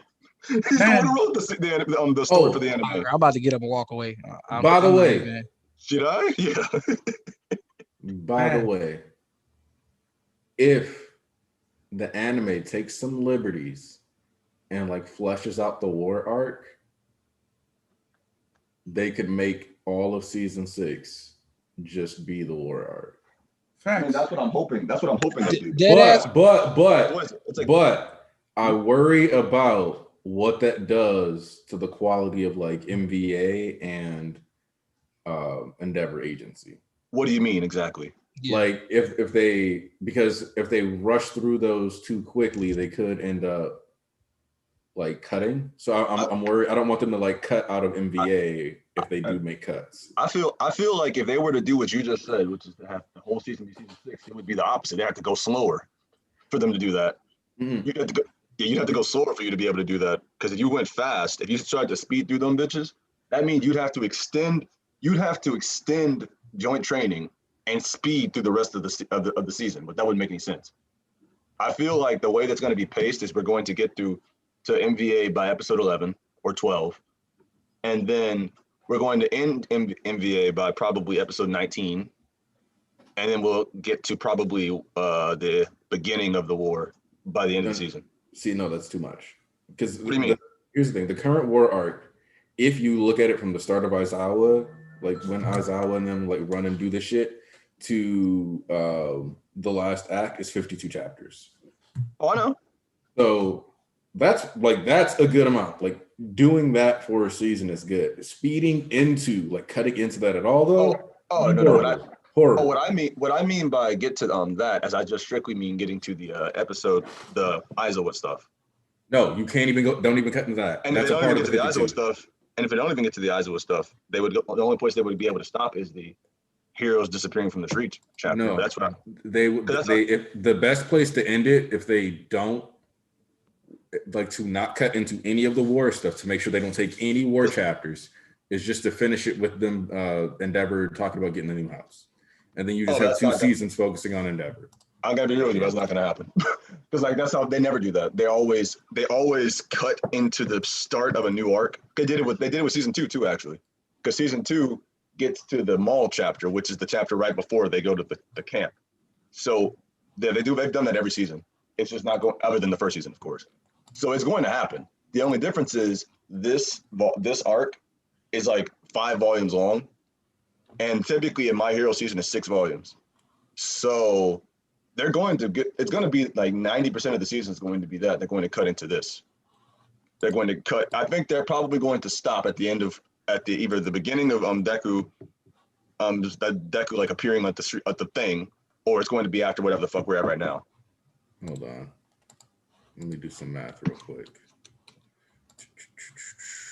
Because that's how every season is. I noticed that with No, I know every season like tends to do that, but how smart that will actually be for the structure is a separate thing entirely. Well, I mean, that's the benefit. That'd be the benefit of them fleshing stuff out, as you said, because they would be able to. Because they're going to have to be a little bit of dragging. Because there's going to be, for example, the anime is probably going to either extend some fights or they're going to show some fights. That didn't happen, like that fucking headshot in fucking Redestro fight. It would be cool to see that, or to see. Or how about you? Or they might actually show me what the fuck Yoroi Musha can actually do. Yeah, that would be cool. That would be cool, so we know that he has skills or not. That would be. Oh, I know he has skills. I already know he has skills. That's not a question. It's about what are his skills, because he wouldn't be a top 10 if he didn't have no goddamn skills. So he has to be good. I just don't know what he's good at. At cutting people, lol. Well, I guess that's the only thing I've seen him do. But I don't think his quirk is cutting niggas. Yeah, we did. There's a scene where like they're cutting up fodder. He's fighting fodder, and it's like he just like in a real flash, he's cutting niggas up. But that's not a quirk though. So I'm like, what the fuck is your quirk? Yeah, I've assumed he has some kind of like limited telekinesis. That's basically what I've been running on. Yeah, because I'm like, I don't know what the fuck his ability is. So I'm like, what the fuck? I know it's not just cutting niggas, so there has to be something else. And like right now, I don't know. And they never told me. And I'm never going to find out either. Yeah, we never get the name of his quirk even. So yeah. That's the only thing I didn't like, really, when it came to some of these heroes. Because I'm like, damn, nigga, I don't know what the fuck this nigga can do. All right, what we on now? I had to go get some real quick. We were talking about season 6. Somebody mentioned the Merry Christmas soundtrack as a measure of where the season is like finishing, and I think they subconsciously conflated that with the hot pot scene, which comes a little later. Oh wait! They got the Christmas party it's already on the soundtrack. Yeah. Yeah, somebody had the soundtrack list. So we know that they're going partway, like we know at least that they're going, but like that's one of the last songs. So they could be finishing it with like literally the finish of the season is going to be like, we go into the Endeavor agency. And then that would require incredibly slow pacing. I don't know if I want that. Ooh. That has to really have to be slow as shit for it to end there. Hey, I'm not saying that's the best endpoint, but it also depends on how much they want to show for because I think people keep forgetting that joint training is almost 30 chapters long, so it's gonna be like 8 or 9 episodes. Oh, I mean, I know, but like the thing about joint training is that it's 24 chapters, and it's gonna be like 3 chapters per episode. That's why I say it's gonna be like 8 episodes. We have like 8 episodes left, basically. We've already done 2 of them. Like if we did 2 because they weren't actually part of joint training. This is probably like the last episode in this one are kind of like the first, like that was like 2 chapters of the last episode was. This one was 2 as well. The next one's going to be 3. So yes, so I've already done I was like doing it on a 3 per. So we've got like 6 to 7 episodes left. All the way up till 217 counts, and this was chapter 195 that got covered. So that's at least 7. That's at least 7 episodes. So that's why I'm like, and how many episodes would that be? 9. So like that, that will take you to episode 9, and then what I was thinking is that 217, 218, and 219 are going to be adapted. And then they might switch the order of like certain things, like the commercial might be a little bit later. And then, so like we might just cut to them and then get to see like the kids or whatever. And then that's how we'll cut away to the villains. But I do think that there's a way to do it where like all that's covered in the first like 13 episodes. I don't. Nuts be annoying me, influencing the community. I'm not trying to have that. I'm not trying to have a discussion about that weirdo. Hey, look. What did he do? Well, I didn't. What happened? I don't know. Okay. He exists. That's the problem. Lol. Let's Look, tell him about it. Let's tell him about the most recent fuckery. Just tell him about the most recent thing is that he was like, oh, I'll donate. I may get a video where I donated $10,000 to streamers to say the N-word. And well, so that wasn't even my problem with it. My problem with it was that he was complaining like, I did all this hard work, I put in all this money, and they what's the word? they demonetized. They demonetized me, and I'm like, oh, I wonder what the video. Oh. Yeah, That was okay. So my biggest problem with Nux in this department is like, one, he does a bunch of dumb shit like that like he knows will get you demonetized, then tries to act like, well, I have to act this way. It's like, you never had to make your channel that, dude. You never had to do that. You never had to do that. I don't understand that. So like, it's a self-created problem, and that the only issue, like the real issue that I have with Nux is that because he's an AniTuber, he automatically impacts how other people see AniTubers. So by default, we all take a credibility debuff all because Nux exists. That's what I don't like. I mean, the funny thing about it is that, well, I'll try to be fair here. Most people don't see it that way. They don't see him in a negative light, unless outside of the community. They don't see anything of him. They don't think anything of him. They just think he's another nigga. That's a nice. It's only until he does weirdo shit like that that they can start looking at it weirdly. People haven't kind of like Heavenly. Heavenly is the same way. No, because like dead ass, you'll see people like, see, AniTubers are garbage. This is why, like, and then they always bring up people like Nux, people like Heavenly, actually, and like so it's like those people specifically, like people will use and you like mention AniTubers and like talk about how they're garbage because of those people specifically, and I'm like, stop having a large platform and being a giant shit, please, because yeah, that's people who are at the front of the one that people see, you know what I mean? Nux has like 1 million subscribers or more than that. So I mean, that's why we have people like Gigik who like, well, Gigik's not the smartest, but he's not a bad dude. No, he's not bad. He's not bad. So I'm saying like people like him, or the reason I would think that people wouldn't really see us in too negative. Because I think the biggest anime YouTubers are Gigik, Aki Dearest, and the Anime Man. Giga, because I've actually seen Giga get flamed a lot. The Anime Man, he gets flamed within our community though. I'm saying within and it's mostly because of us. Also, like MHA niggas, because his takes on the show are. It's when you start to accept the type of fan that Gigik is, and it doesn't really bother you. Because I think people look at Gigik as like analyst type nigga, and that's why they don't like his takes. The problem is he's a casual ass nigga. He's always been a casual ass nigga. Well, so, and then you got people like Anime Man though, like who really they blew he's different. Novels. He's different because he actually sees himself as an analyst ass nigga. That's the reason I don't. That's the reason I don't like him. No, like the stuff I've watched like from him, I was like, nah. Because Gigik doesn't try to be anything more than a fan, and he's funny. Yeah, but yeah. So yeah, that's what I don't like about that. But like, whatever, we gotta do what we can.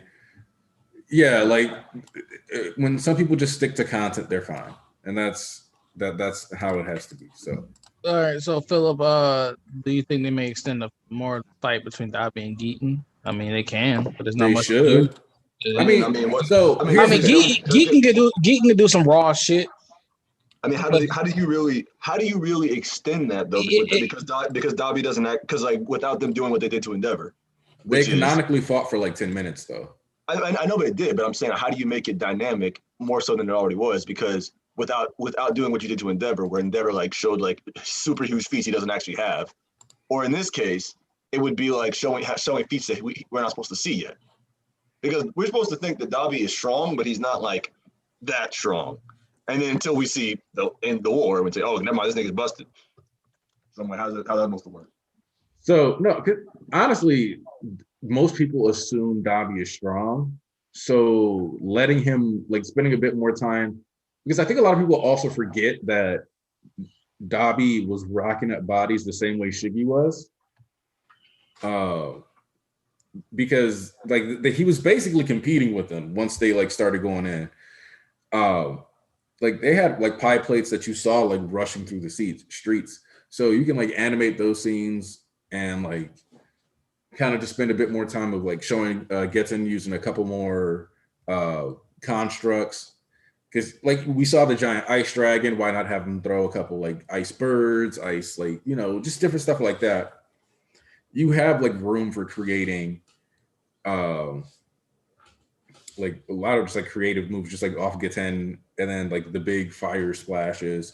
You don't have to show any like jet burn moves necessarily, but like you can show more with that. Even showing more scenes of Spinner just like fighting with some of the soldiers, more scenes on Toga like taking people out. Like you can kind of add like little violence here and there just for the bonus.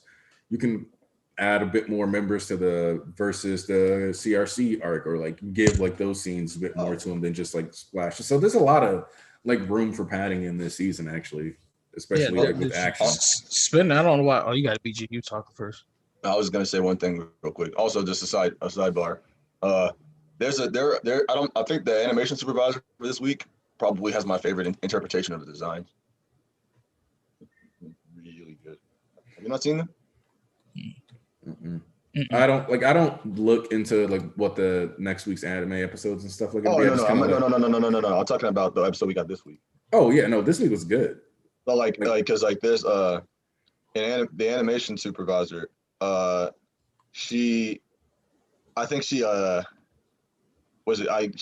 showed some screenshots from a lot of her I found the post right here. Let me send it in the little thing. We'll post. Oh god fucking damn it, I'm on my fucking computer. Yeah, they do need to not spend time, like don't add any time to compress, especially because that would ruin one of the in-canon jokes anyway. Yeah, so, later on, like you didn't reduce it, but so it's like don't add time to that, but you can spend a bit more time. Hell, even you can spend even more time on the Twice's journey to the tower. That would be good. I honestly fear for them boys doing that part like the most, because like not like just Twice in general, but that entire NBA, because like there's a lot of background shit going on. So like there's a lot of quirks to like randomly animate for those niggas. Like a lot of shit, a lot of chaos. There is a lot in the to Zoom do. chat. I put the post in the Zoom chat. Okay, I'm gonna check.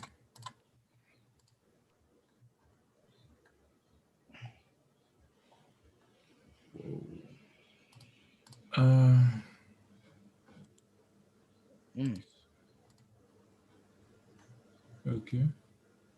Nice. It looks clean. Oh yeah. My boy Dinky. Yeah, no, I love how they draw the characters, or how they do the corrections. They look really good to me. I fully understand. Of the animation director, not the supervisor. Yeah, the animation director. Yeah, she did real good. Oh wait, I didn't know. Oh, he follows me. I didn't know that. Hey, animation niggas follow me. I like it. Man, nah, he knew that. He just wanted to flex real quick. He I wanted didn't to know that. clout, y'all. I caught him. No, I ain't know no animation people follow me. You know, BG always got a flex that he got the follows, like when he calls Pineapple Fabian. Oh my god. You know, he know that nigga on that first name basis. Oh my god. You ain't slick, nigga. Hey man, Carlo, thank you for bringing that up. The special announcements for Vigilantes with the 100th chapter. Yeah, I'm pretty positive. It's like, man, be optimistic. As long as you're not going to be on like them 100 niggas who saw that announcement and then the announcement ended up being there's a difference, because Vigilantes actually add something to the story. Y'all knew Togashi wasn't coming back, boy. Stop playing, nigga. Y'all knew that fucking Dragon Quest bum ass nigga was not coming back. I don't know why y'all trying to play y'all fucking selves. You knew that nigga wasn't coming back. It's completely different. Okay, look. I would love for Hunter x Hunter to continue. Mm-hmm. But I know it's not realistically happening, because The dude sleeps next to a manga artist every night. Like he is married to the author of Sailor Moon. Mhm. You could let her draw your shit. It's your wife and famous, accomplished mangaka. So we ain't getting Hunter x Hunter because he don't feel like it ain't happening. And I get that. No. He said himself. I said he said himself that he wants to draw his own story, draw and write it. So yeah, I don't give a fuck about his ego. That's the thing. That's the thing about it. That's the thing about it. He has his ego. He's a writer, so he's a manga artist too. So and it's painful in kind of way, but yeah, you can't do anything about this. That man is stubborn. Listen, I don't give a fuck, bro. I don't feel no type of sympathy for that nigga. I got a little back issues too. Okay, nigga, I don't give a fuck, nigga. Like that selfishness beyond to a certain extent. Like, bro, your art not even that good, nigga. So I don't know what you talk about. Whoa. Chill out. Talk about. Hell no. He got some good panels, but majority of his art, no. You ain't got no right to be fucking complaining like that, bro. Like, no, his art, that man can pop off. It's just like this man. I watch some stuff, and I'm telling you, that guy is just like sometimes he doesn't want. He's like you feel that his mood really fit. That his mood is represented in his art. That's fucked up. That's really fucked up. That man is. So majority of the time, I'm trying to write. Okay. Right now, I don't know what's happening to this guy. I'm just wishing the best for him. Because I'm a fan of Hunter x Hunter, and I would like to have the thing next. But if it doesn't happen, it's sad. Hold on. End up. Time out. JJK pulled a Hunter x Hunter and a Bleach again. We got another double whammy. So first we got the yeah. This is another one of those. This is another Bleach thing that I noticed in this chapter. What? Do you remember what the Soul King was? Yeah, a giant fucking mass of energy and a pillar that holds the world together. What? By him being a pillar that holds the world, because I don't remember him saying he's a pillar that holds the world together. Remember, he said his spirit is like the world. No, it's so if you remember, do you remember what the consequences of killing the Soul King was? Yeah, it would you unstabilize the fabric of reality, essentially. Mm-hmm. And infusing it would like endanger all life. Yeah. I remember that. Do you remember what the danger? Okay. Mm-hmm. My head was okay. I wasn't trying to get no hints on JJK. I already seen him. No. I already seen a fan on a certain nigga that I shouldn't have. So I knew that motherfucker was in that. I knew that motherfucker was somehow involved some type of way when I shouldn't have known that shit. I seen a fan. I like. Now you get it, BG, right? Oh no, I was talking about what he said, but I get what you're saying. No. Back to Slender Togashi. Hold on, because I actually love Bleach, so.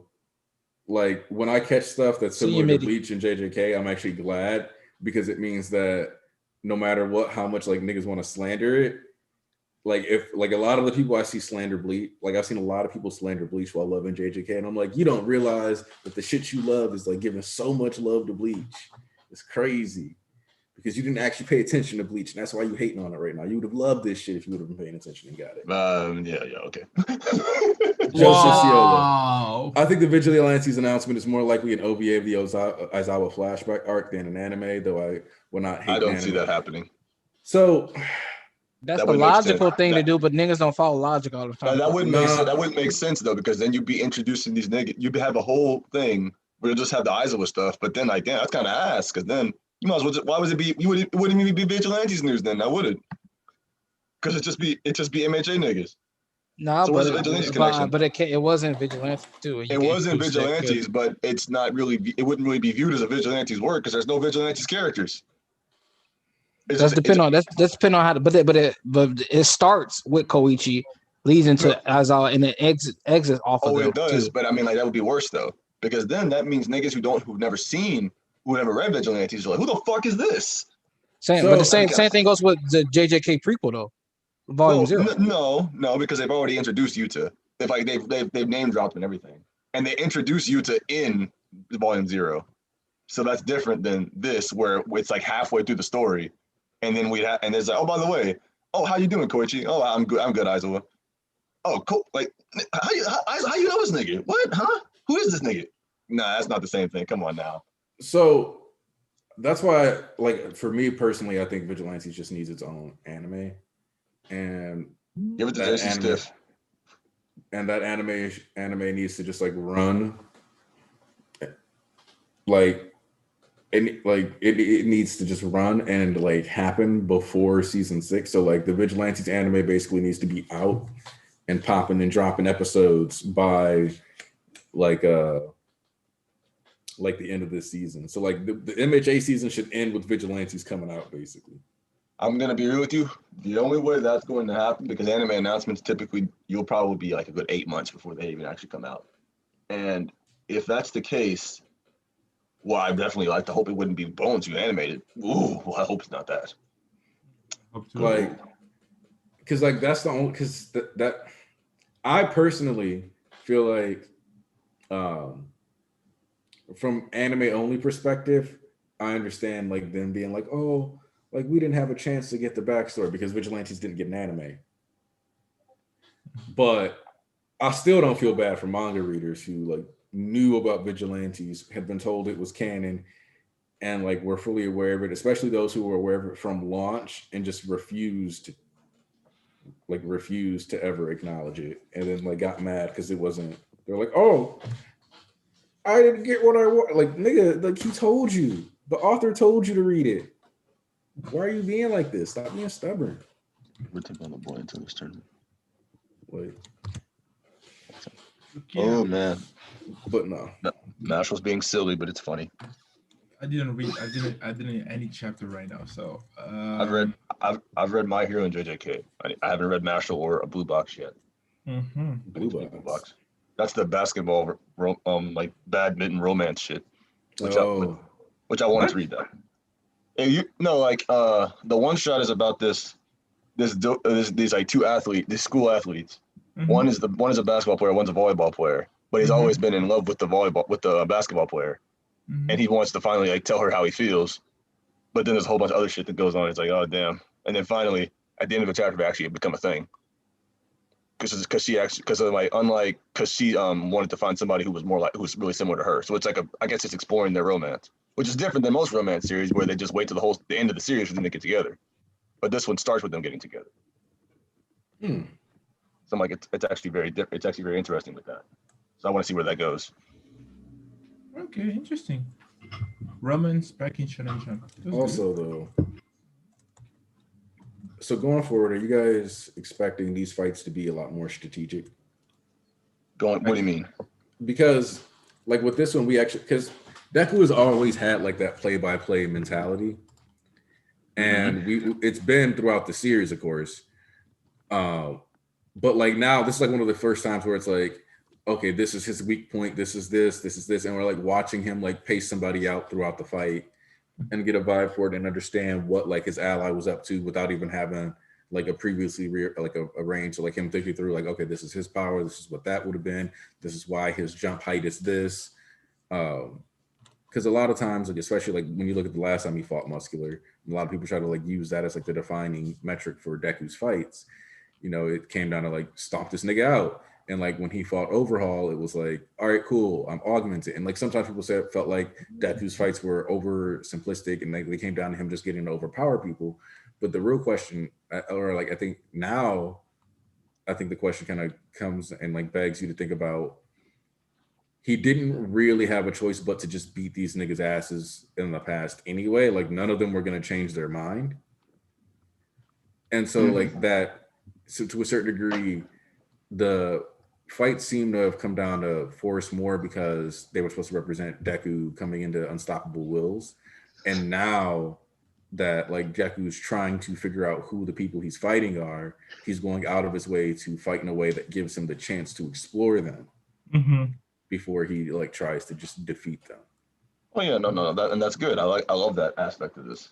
Next, I'm okay with this because it is what happened here. Literally, he escaped, tried to communicate, and yeah, he saw communication was not possible. He flew in literally. So yeah, really like that. If he keeps that, you will see more. We will get characters development too. Like we learn about the villains, everything. May give more volumes to some characters. Really love that. So yeah, I'm just rereading the chapter right now. Just not really, just checking the chapter is the better way to say it. The first page with Deku coming out the panel, bruh. Oh man, it's Was it? amazing. It's page 1 of My Hero Academia. No, I wasn't. No. I was talking myself. Don't mind me. I Okay, wasn't asking. okay. So yeah, it is a great. I just love that thing. I would love to use it as a thumbnail even for one of my videos because whew, it's clean. It represents him right now. Really, I love it. I'll check the stream. Whoa. So didn't obviously Deku needs to be a metric of his heart. Thank you. Thank you. What's up? You Yeah, play that's fighting right. games, don't you? That's Wait, right, wait. Philip. Hold on, I heard you both talk at the same time. What? My bad. I said you play fighting games, don't you? Yeah, I used to play fighting games a lot. What's up? Oh, then you'll definitely love one of the things they mentioned in fucking Marshall. Ooh. Ooh. Okay. I read something they said. Oh my fucking god. Look. Good Okay. question. Yo, how do you guys think like Deku gets to pick which user he's talking to, or do they just like kind of pop up and talk to I him? think they whenever pop up. like it? I think they pop up based on what he's doing. There's a thing. There's a thing. I think that when you use they just talk to him like right now we get N because it's like learning using the quirk smoke screen. I think the name is smoke screen. Mhm. So yeah, I really love that he can that he or Kishi really use the fact that he has multiple person in his head just like chilling with him, and I can't wait to see the interaction with Banjo, bro. Lariat, the way that he will be talking to him, oh bro, it's gonna be funny as hell. Literally, he's the kind of uncle that's always said like trying to push you to do stuff or it's gonna be hilarious. I can't wait to have the comedy will be. We're gonna laugh. We're gonna laugh. Some characters. So yeah, the fourth user is quirk is like permanent, so he won't talk. I think so. Not that much. But Nana, yeah, she will. I don't know if she will talk. The first one will talk, but yeah, all comes to the second and the third one. So yeah. I'm really happy. I'm really happy that Horikoshi he does things subtle and he takes every time great choices. Damn, I can't say that I'm not a fan. Yeah, and that you know what it is, man. Literally. But Philip, you said something really interesting, Philip Mitke. So also him being able to talk about it. Yeah, that was something we were just talking about it. So yeah. Gentle, no. Okay, no, yeah. Ooh, man, I can't wait. Deku Sorry. has spider sense. Yeah, literally, that's the thing about it that helps for the paneling. So we will see some reference maybe to Spider-Man, the way that he used with the Black Whip and Danger Sense. It's gonna be really fun for comics readers. They might have a lot of fun to see the references. Only if Fernanda talked to All Might through Deku. Oh, do you think that the users might be able to like I will say taking control of Deku's body like an automatism like for some stuff? No, I don't think so. But no, but I don't mean to cut you off, but I have to actually get out of here. So I'll see y'all. Okay. All right, man. See you, BG. See you, man. So All right, BG. Damn, I think I missed him. yeah, Philip Mitka. Yeah, that's something interesting. What do you think about these guys? The fact that using that the users of one for all sometimes can take the like Awful One does for Shigaraki. Oh yeah, Mhm. like if it was a Shaman King moment, for example, and he did like 100% spirit integration. Yes. And Banjo yes. was in control of his body. Yes. Or yeah. We randomly plug in Shaman King. Every day. But or like when he like activates the smoke screen because like N's in control for a bit. And I think that would allow him to have like augmented control of certain quirks, like it would be even smoother. But I don't know how much that would be worth it considering what N has said here, where he was like, most of our quirks aren't good enough for a finishing move. And I don't, and like as people, a couple of people have asked, I don't think the second or third user are going to have particularly great quirks either. And if they don't, then if we're implying that they don't have good quirks, then we have to rule out Bakugo for sure. Because if he has no good quirks from One for All, he can't get explosion from One for All. Facts. That's the thing about it. That's something that people really need to understand. That sometimes because they have some headcanons that don't understand them. Like, I keep talking about this, but the One for All users are just guys who were like walking by. Just the most of them, choosing somebody like an inheritor is since All Might. All Might was the first inheritor of because she really chose him, train him. The other guys never had to train with the previous users. No, N had a relationship like was the what had a like a because Banjo said that N was his like his boy. He said that though, if I remember well. Aniki? Yes, he did say that's my colleague. Yeah. So maybe, but maybe they never. So for the rest, then the other ones that like choosing somebody like especially for the embedding the quirk and stuff. Yes, something like this never happens. So it is really interesting to see how all this stuff will evolve in the story. So yeah. Okay, the quirk that you're gonna need is a defense quirk. Okay. Also, I see somebody saying, well, we don't know the second and third users. My point, moreover, isn't even that we know the second and third users' quirks and we know that they're not good. My point is that the theme of One for All has been that these quirks aren't necessarily that great. It's just that Deku, because of his love of quirks and his appreciation of them, is going to be able to make use of them very well. And then I think Deku's going to have to like more or less prove the value of his ideology to them somehow. So whether that be through, I kind of expect Bakugo versus Deku 2 or 3 to be a thing. And if we do get Deku versus Kaochan 3, I could kind of see that fight. Like if he like beats Bakugo there and actually wins against him, that could be the fight where they're like, all right, you were even willing to beat up your best friend. You're actually dedicated to the cause. You'll be willing to kill Shigaraki if it's time. Here's your quirk. Samuel Barrow, your answer was just answered, I will say. Yeah. But for me, I understand. I really like the idea. The thing for me is that what I think that really needs to happen is that we get the second user and third user will be more developed because they come from a time that we need to know more about. It is really, I think they are the one that will tell us what was living in the world of Alpha One when he was at the top. You know what I mean? At the start of the world of quirks. So this stuff is something that Deku really has to learn as a user of One For All, and as to become the greatest hero, you need to understand the past, the present, to make a better future. That's how I think. So yeah, I can't wait to see that. So your turnish, maybe it's not Itachi. Well, people making Dabi Itachi. What the hell? I didn't know that. They all know the previous person.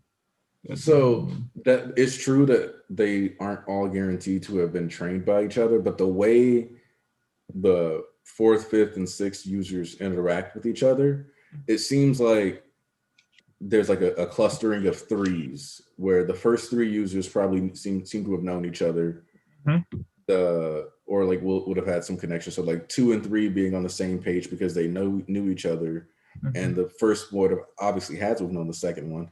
So, and whoever the first would have chosen to give the quirk to I don't think he would have just given like even if he would have chosen to give it to like a villain, I don't think he would have chosen to give it to a villain that wouldn't do the right thing. So it would have been like Yes. it would have been an anti-hero type thing.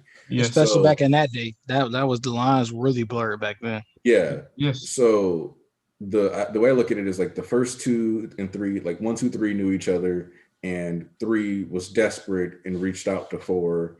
So 4, like, which is why 4 doesn't mention like, oh, like it was so and so. Like, I don't think he even knew that nigga. So like 4 went in hiding, came back, knew Banjo. You can tell they had like a playful banter because he called him a weirdo, and then they started like pew pew pew. You could argue that that's all post like they became buddies in One for All. Yes. That'd be weird. Hey guys. Hey. Oh, no! Hey. So here for another chapter review. It's funny you talk about like how the users are bunched up in threes. That maybe just have a thought. Like, you know how there are 9 Star Wars movies and they're sort of Yeah. grouped by Oh. grouped by era? It's the same thing here. My Hero Academia is the sequel trilogy that didn't go bad at the end. Bro. Okay, so Is it a coincidence? that's kind of what I've been thinking about recently, because All for One ends up being Palpatine in this case. And then Shigaraki is kind of like the Anakin figure. Yep. But then that makes Deku either Luke or Rey, depending on how you want to look at it. But like usually you would go with Luke. And then, but you like it's weird because you could also play to a certain degree Deku is like Rey, and like if you go like later and you get the they like work together or something like some people want to push, then they become Ben and Rey, and that's weird. But like, No, we could just cut it at Luke, because definitely it's like, okay, Anakin was in the light, but then because of Palpatine, all the manipulation, then he turned to the dark side, and then the dark side rose, which is what Shigaraki would do, reign over, and Deku, aka Luke, the New Hope, they come back. And instead of like, Ben Kenobi was literally one of the greatest Jedi ever, and that being just like All Might too, I mean, that being like All Might and him dying, et cetera, et cetera. You get the gist of it. We don't have to. Aries Rey. I mean, she an OP, but No. Like Aries is also an anagram for Rey, like just in a different like way. Oh no! If you remember, I said like she's the only person that if like you were to pass One for All down on someone, That would you work. gave it to Aerie, she could technically rewind herself repeatedly to stop herself from suffering any damages of the byproduct of the quirk. Yeah, if it you're not wrong about that. But like that would be too OP, I think. Okay.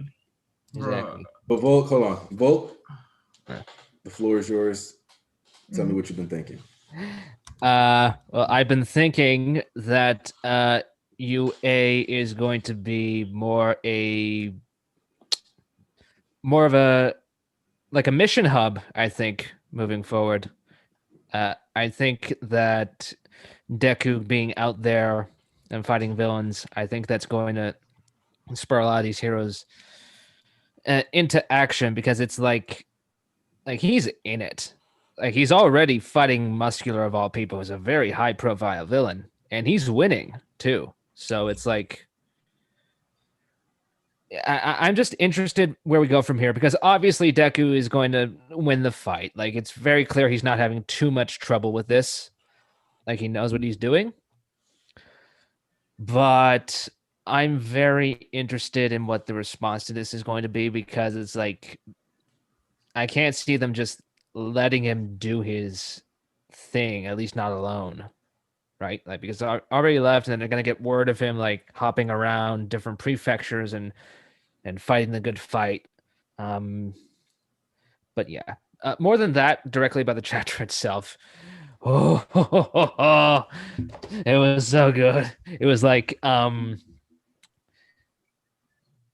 this was some of the best fight choreography we've gotten. Like it's just very direct to the point. You see the frames of impact, and then Deku's moveset, it just felt so much like Spider-Man. It's exciting to know that this is the Deku we're going to be getting for the rest of the series. And it's not stopping here. There's only going to be more of this to come, and I'm very ready for that. So I'm curious, how do you feel about like if Deku's now basically Spider-Man? We finally like hit that Yeah. like Spider-Man. Um, how do you feel about the idea of Overhaul being his Doctor Octopus? Oh, you mean like his secondary nemesis? Whoa, like not only that, but like going out of his way to develop like the arms and prosthetics and stuff to get around the fact that he doesn't fucking have hands. I actually really like that because like that's kind of his problem now is like he can't like we know his quirk has evolved, but we don't quite know how. So and US support tech that's like some sort of weird nanotechnology that shifts and shapes and whatever. Like we know that's made its way to Japan.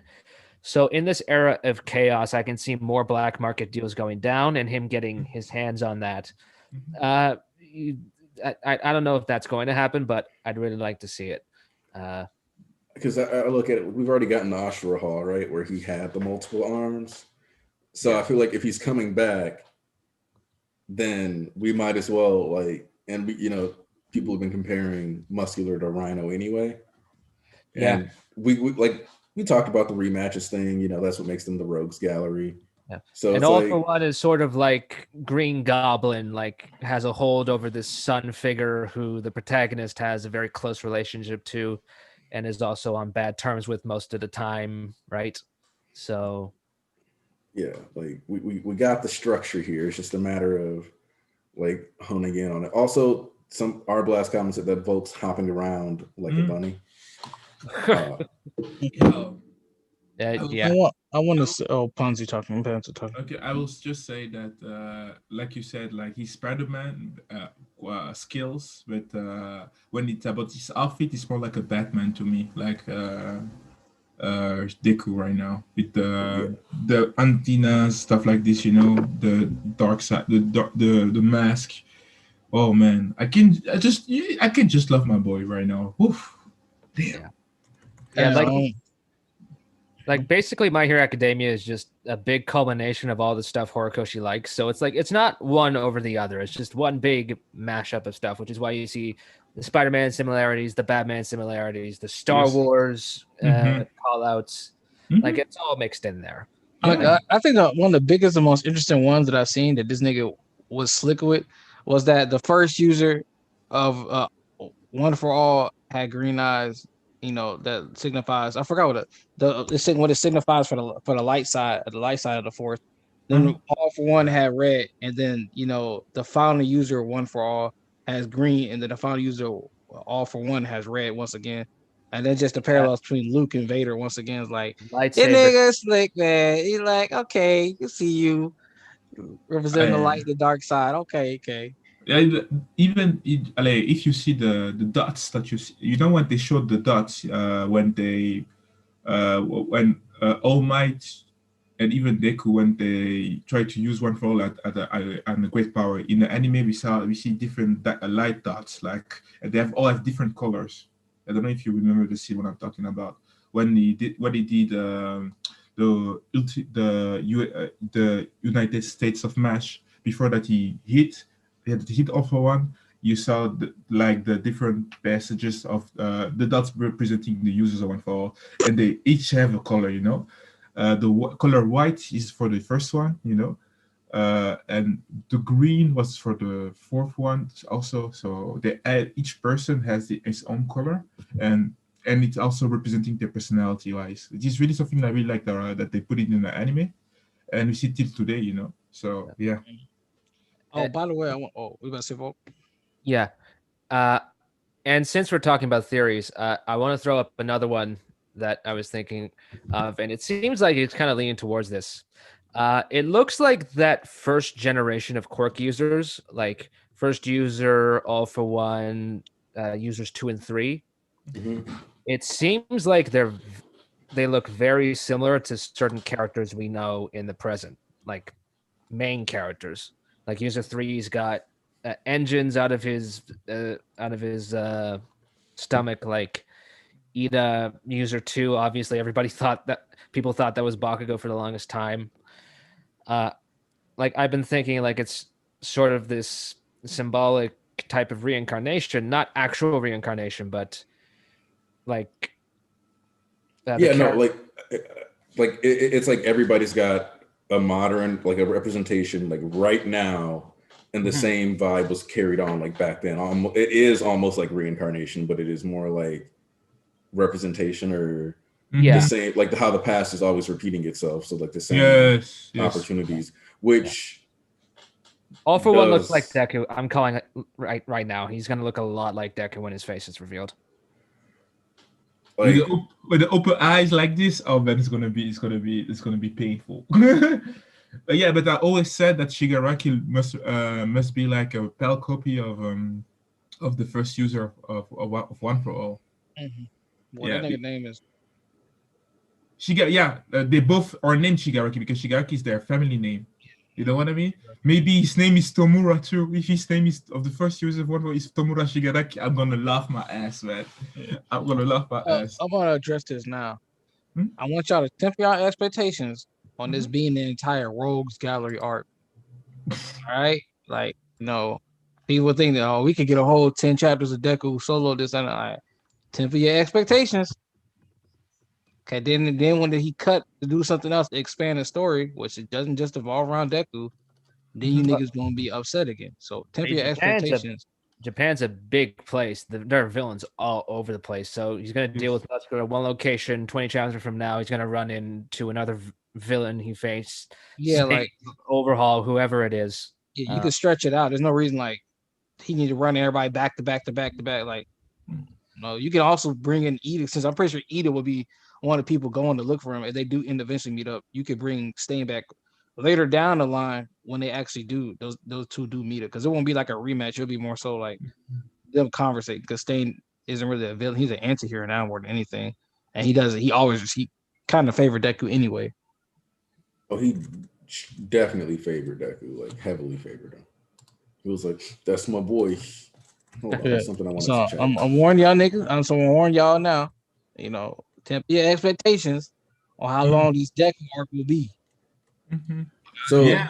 one of the things that I do want to point out is that when we talked about the letters, we got to see Sue and Ochako, Mhm. and like Kaminari, Mineta, Shoji, and Kirishima, but we don't see like Tokoyami, which I think is interesting. We don't see and we don't see Bakugo and Shoto, Yes. nor do we see Ida. Mhm. So, like, while we see Shoji there, I do think it's worth noting like the big four of the class.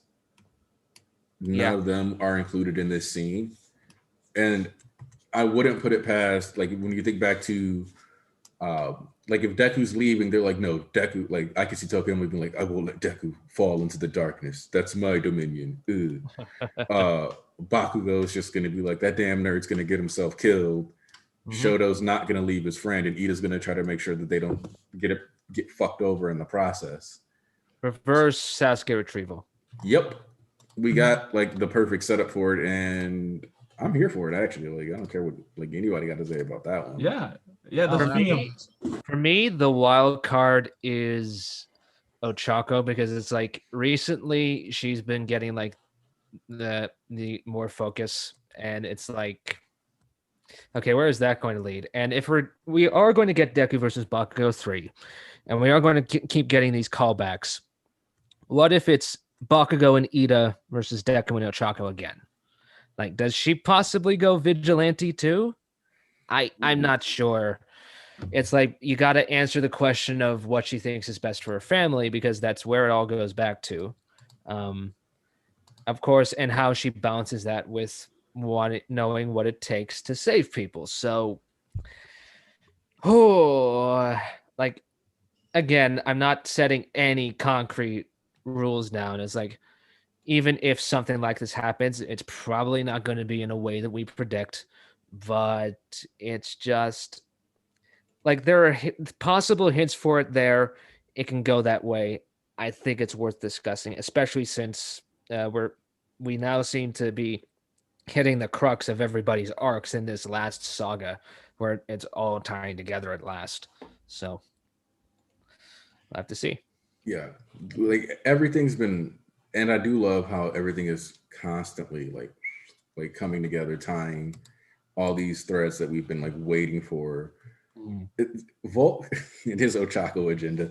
No, no, but like I agree that Ochako has to, like is going to come into play here, because when we say like reverse Sasuke retrieval arc, we could take that up all the way to it will be Ochako who brings him back, not the boys who went to do it and tried to like beat his ass there. Because while Deku's running around trying to like talk to people and like come to understand them, he's kind of stopped paying attention to understanding himself. And so having Ochako pull up and be the one that like is like, you idiot, blah, blah, blah, we're supposed to be here for you due to X, Y, and Z. Like, I'm pretty sure that sets it up so that like she can be the one to like pull him back and be like, listen here, you fucking dope. Yeah. Just like in that art that Volt posts like 8 times a week. I mean, it's gas, though. Okay. She is one of my favorite characters for sure, but it's just because like it really does seem like we are getting more of her. So it's like otherwise, like I kept mum about her all throughout the year because like there just wasn't anything to go off of. But now that there is, it's like it gets me to thinking. So I think Deku retrieval is going to fail at first. I don't think they're going to succeed. And then I think the second attempt is what's going to work. So if I had just an idea, like right now, it's more like the guys will try to come up on him. He will beat them, all of them, like Bakugo, all these guys. He's going to beat them. And when they will come back with Ochako, that's when he might return. That's how I saw stuff. But yeah, and the big part is like we still got Bakugo's apology. Like he needs to work up to doing that. Like I don't know how that factors in, because like on one hand I do want it to be a quiet moment between the two of them where like they talk through it like like the young adults they are, or it could very well be in the heat of a fight or whatnot. I just need all that done well, because like this is all intrinsic to Deku's arc, coming to terms with the fact that he does have worth, that people care about him, because Bakugo felt so terrible. You saw it last arc. He feels so terrible for what he did to him. Like he understands now what like the cost of his bullying, and that's something he's going to have to live with until him and Deku both come to terms with it and accept what happened. So, yeah, and I do like the fact that, like, because everybody was kind of like, oh, like Bakugo had, and like Horikoshi's like fully aware of this, and then he even said it. So then it's kind of weird that became a thing that people still like worried about necessarily. Mm-hmm. But I do think that with everything being set the way it is now, I like, yes, do I think Bakugo and Deku are going to end up having to like coming to blows? Yes. But I think it's going to be with like, they're going to have that conversation finally. And that's what I see like this arc being about, is like it finally being on the table, like what people are thinking, what people are feeling, etc. Yeah, because like Bakugo keeps trying to do the stopgap still, where like he thinks competing with Deku in power is going to protect him, but the problem is Deku has far surpassed him now. Like there's no arguing this. Like he's far above his peers. So like even when they're heading to the fight to Shigaraki, Bakugo's like, I'm not going to be a loser. I'm going to keep up. And you can see him just like barely doing it. Like he can't run from this anymore. He's got to confront it, and he's got to properly own up to it, which he knows he has to do, but I think he's still scared what's going to happen. And with Deku especially, because like telling Deku that isn't going to have the same, like Deku's not going to be shitty to him about it. Like he's not going to be like, oh yes, I'm stronger than you, Bakugo, ha ha ha ha. Yep. But instead he's going to be like, and that's why I need to protect Kacchan no matter what.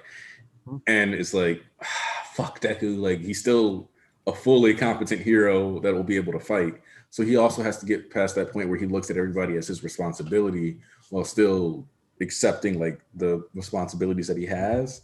He has to realize that it's not his responsibility like alone. Mhm. Which is like the real problem with like Bakugo. Like I think which is part of what like as they get like further along, like Bakugo said, he doesn't take himself into regards. So it's kind of like I think that's one of the things that Bakugo is even more afraid of. Like Deku realizing is that his powerful friends he's stronger than and he has to be better than. So he'll just like try to take on their burdens too instead of letting them handle their stuff and realizing they still have value and help. And I also believe that this state Japan is in is like it just leaves me so it's pulling me in so many different directions because like there are so many different characters Deku can and is going to meet, like not just villains. Like we've seen him meet up with the Ketsubutsu kids this chapter, like whatever her name is. She's like, I've heard that voice before.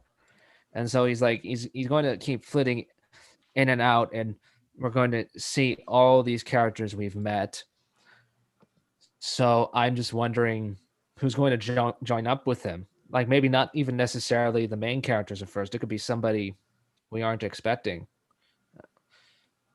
Oh, is that your way of saying that you need the Melissa Shields to pull up for the love triangle? I was not thinking of her, but but now that you mention it, I would not be opposed to that.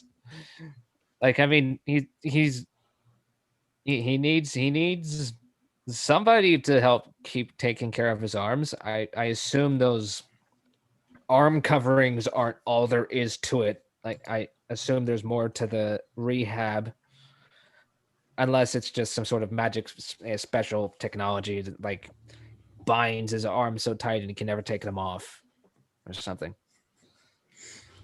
Like, okay, so I've personally been of the belief that those are a support item because they look like the full gauntlets. I Yep. don't remember if we were on the same page with that though. They look like full gauntlet for sure. Okay, Like, it's yeah. not unintentional. Like, I was like, I don't think he's gonna do that like on accident. So, just like the arms thing, like people were like, oh, also, real quick, did I mention the Shiketsu falling thing to you? Shiketsu is I Like the I think idea I that vaguely recall. Like one of the schools is definitely getting attacked. You think it's going to be Shiketsu? I think that because I'm more of a believer of the final showdown being at UA. Like I've been sliding more and more into that camp, and so It's either UA or USJ. like it has to be one of the those two. two. Like, and so since I'm like in that line of thought, the way I look at it is it would make sense if like to show that there's such a threat though, they need to like take down a UA level threat. So the best example of that in series is Shiketsu, which was said to be as good as UA, just from the West, and they didn't produce All Might, who got one for all. So really, All Might isn't a byproduct of UA, just his quirk. They don't know that, but so UA gets the credit. But yeah. So like the way I look at it is that I mean, if Ketsubutsu falls, that's like okay, yeah, that school falls, but that's not Shiketsu or UA. That's a school that we've heard about that only sent like 8 kids to the exam. You know what I mean? So them falling isn't a big deal. But if we see, Anasa get taken out, or we see like the Shiketsu kids going in and Kami trying to fight somebody, and maybe Toga actually kills Kami or takes her out because, she stole her identity, whatever happens. Because they're side characters, so we can throw them away. I don't know if any student dies until the final arc, though. Like, I'm not sure. So I would see that as the inciting incident to the final arc. It's like when Shiketsu would fall. So we'd be starting with, boom, Shiketsu's falling. We're losing these people. And now they're heading towards UA. The war is coming. It's about to go down. We need to, this is what's setting up. because I don't see it like I see the final arc, like the final bit being a bigger version of whatever we just got, like what we just got with the PLW, except instead of being structured around like setting up everybody's origin and like showing how society got this way, it's going to be about finishing things. Yeah.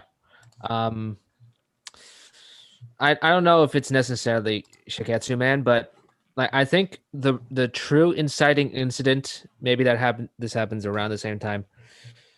The true inciting incident is going to be Shigaraki usurping All for One. Like he's gonna stab him in the back, like because All for One's brother told him like he's warned him from the start. This is not going to work for you, man. Like whatever happens, you are not coming out on the other side of this better for it. Like you are going to lose. And I think it would be the biggest stroke of irony if All for One's like own creation, this kid that he's been grooming to be essentially the second him would turn on him and finally take his place as being his better. That should be the real inciting incident, I think. But the thing that I really like about this is that he will become the next like always said that he will be the next me, but he will be something like you said better. He will be himself. Shigaraki will be Tenko will be back. Tenko will come back as some like a butterfly. I really like that aspect of the storytelling. So yeah.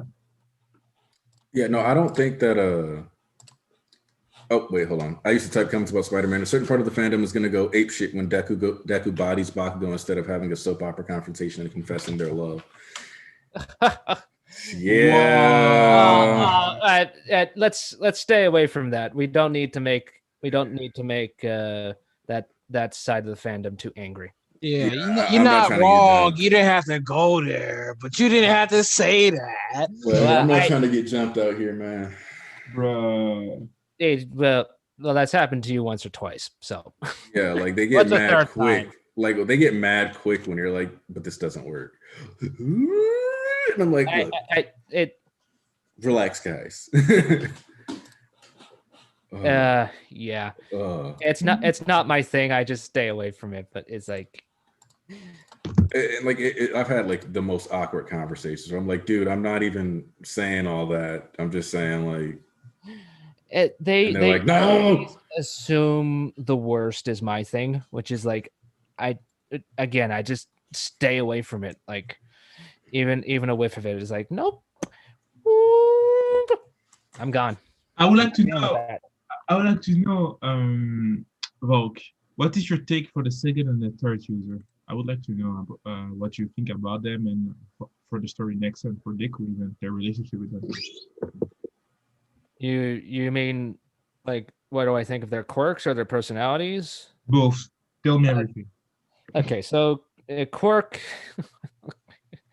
It's probably they're probably going to be similar to Bakugo and Ida's quirks, because a lot of like Deku's powers are basically a lot like the people he knows, right?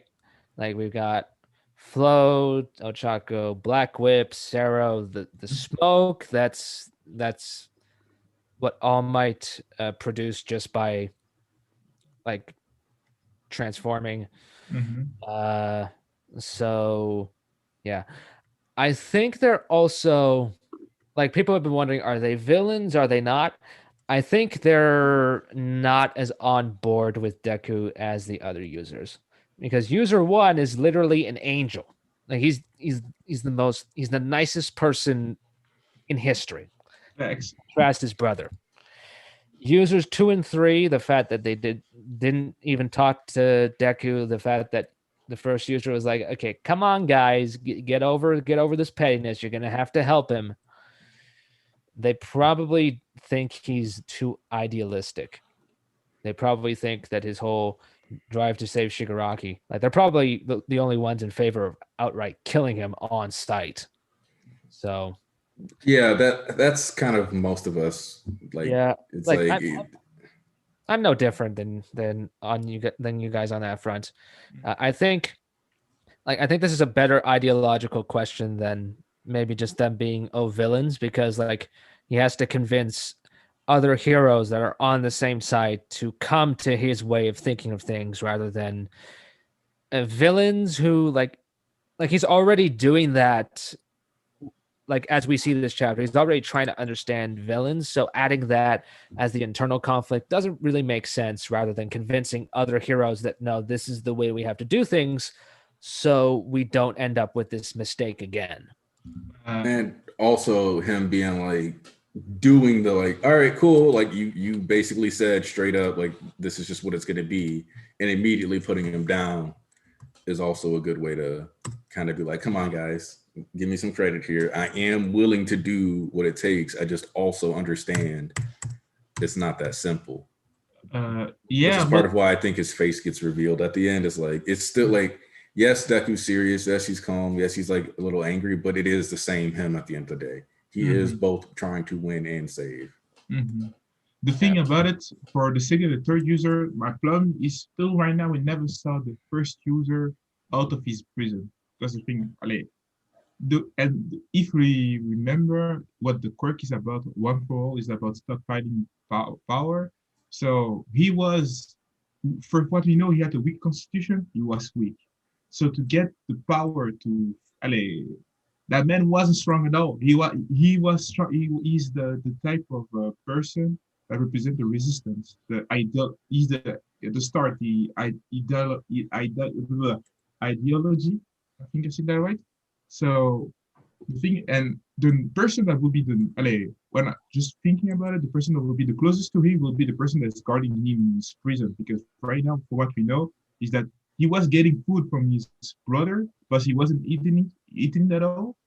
So he was just there in that room the whole time. The whole time he was there in the room, building his power, even training, like doing setups. He would never have been at the peak of human strength. You know what I mean? So the question is, how did he went away of this world? And for me, the most logical one is that when you think about All For One as a character, All For One was literally back in the day like a messiah. You would be a person who didn't have a quirk, or had a quirk that he was like the guy that could give you even a job. So one of the users that we saw maybe was just the guy guarding his door. You know what I mean? That's the whole concept that these people are just people that are the interesting ones, than more than the chosen ones, is something that I think that if we think like this, we might see something like that. These guys are just people like they were there. So then, and the fact that they lived in a period where it was killed or being killed, kill or being killed, they survived. So no more mutants. What do you? Okay, I'm lost. What happened right in the chat? So It's a discussion on the end of, because somebody mentioned AFO and One for All both like being erased by the end of the series to end the cycle. And so, you know, I always say like the big thing could always just be like you just straight up get them all erased. It comes down to whether or not like quirks or disease and all kinds of other stuff, though, I guess. Yeah, it is. This also gets us into another thing. Like if we're talking about One for All and All for One status at the end of the series. There's a new theory that popped up in the past couple months that I actually think is going to happen. And it's that Deku has a vestige of All For One inside him, which is how he was getting all the information, and consequently a copy of the quirk. So, because remember, the power stalking quirk, which is what records quirks, came from All For One. So it could have very well imbibed All For One before transferring. And if that's the case, then this might very well end like Avatar or something. So I'm not entirely sure yet, but it feels like just like Shonen these battle shonen are all about crazy power-ups, all right? Like I'm gonna make it nice and simple for you. To increase the hype, they will keep adding stuff to the MC's arsenal, so they're more exceptional than anything else, usually. So I think Vestige all for one, it feels like it's gonna happen. I don't think you need to. So my I- stance on that is that that isn't the route they have to go with this, specifically for so you know how I like joke about quirks being alien symbiotes? Bro. You Okay. replied to me with that, and I have never forgiven you for putting that idea into my head. So even ignoring the eye and mind manipulation, the symbiote aspect of it, like being so I was kind of like thinking about like, okay, yeah, that'd be a good way to like take people to the next step, is like they basically get symbiote forms, and that allows you to scale up a bunch of characters even higher if necessary. Plus, if you want to go to like intergalactic, you know, alien battles, whatever, if they also have the ability to like transform into symbiote versions of themselves where they like pop space ready battle forms, then you know you've created like a really wide window for them to be able to go to space and have huge battles. You get a lot, you end up getting away from like a lot of the initial themes. Like at that point, the story is just getting into, well, now I'm just having fun with it. But like, you know, you can do it. I just think like Deku's already pretty busted. It's like if you want to give him a way out, All for One can provide that out. But we'll see. We'll see what happens. Either way, that last fight, like even if Bakugo and the others join in, that's turning into a 1v1 affair eventually. Like there's no getting around it. Oh, yeah. There was Like- Nico versus Thanos. something I saw recently where it was about how like when I was like, okay, when I posted about how the panels like lined up with which characters in the League of Villains ended up dying by the end of the war arc, what their goals were, all that other stuff. Somebody on there talked about how there was the bubble that landed over Bakugo, which is like in Heroes will suffer the most more than anyone, where I see Bakugo potentially having a really, really terrible time like towards the end of the series. So that going to a 1v1 thing, like you can very easily have it broken limbs, lost quirk, the whole 9 yards before. Oh, lost quirk. Like like because like people have been talking about that ever since like he got stabbed by the tendrils, like he sacrificed himself to save Deku. Like because that's the source of his pride, right? And so it's like I want him to keep it, but at the same time I can see by the end that being taken away. Like to show that he doesn't need that anymore to be an exceptional person. So, but I'm not sure. I'm not sure. And also for chat clarity, I don't think that's the direction Horikoshi is going with the aliens. I'm just saying that you can do it with the stuff in the series. I know. But yeah, like that's for the chat because they were like, I don't think he'd write like that, and I'm like, I don't either. But No. like you can do it's it. very clear that's not what he's doing. Like he takes this very seriously.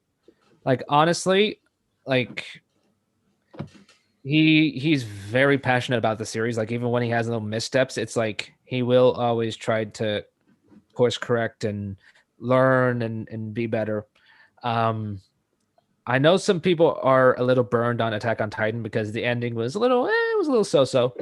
But I think the difference between that and Horikoshi is burnout, because I haven't really seen any indication that Horikoshi is going to have burnout. I know this sounds like, well, my favorite mangaka is built different. No, like you got to realize this guy failed twice. Like he's wanted his whole life to be a mangaka. Like this is like, even if he has another successful series after this, it's not quite going to be what My Hero Academia did for him. So I think that feeling of desperation, like having hit that rock bottom, is what's going to save us from some of the less savory decisions that other mangaka employed toward the end of their series. At least that's my hope. Also, real quick, Samuel Barrow, I'm going to address your super chat. Deku's going to go out one day and get attacked by a Nomu, and throughout the start of the fight, he's going to realize it has the explosion quirk. So the irony to that is that I have like a almost 2-year-old video on my channel about Bakugo becoming a Nomu.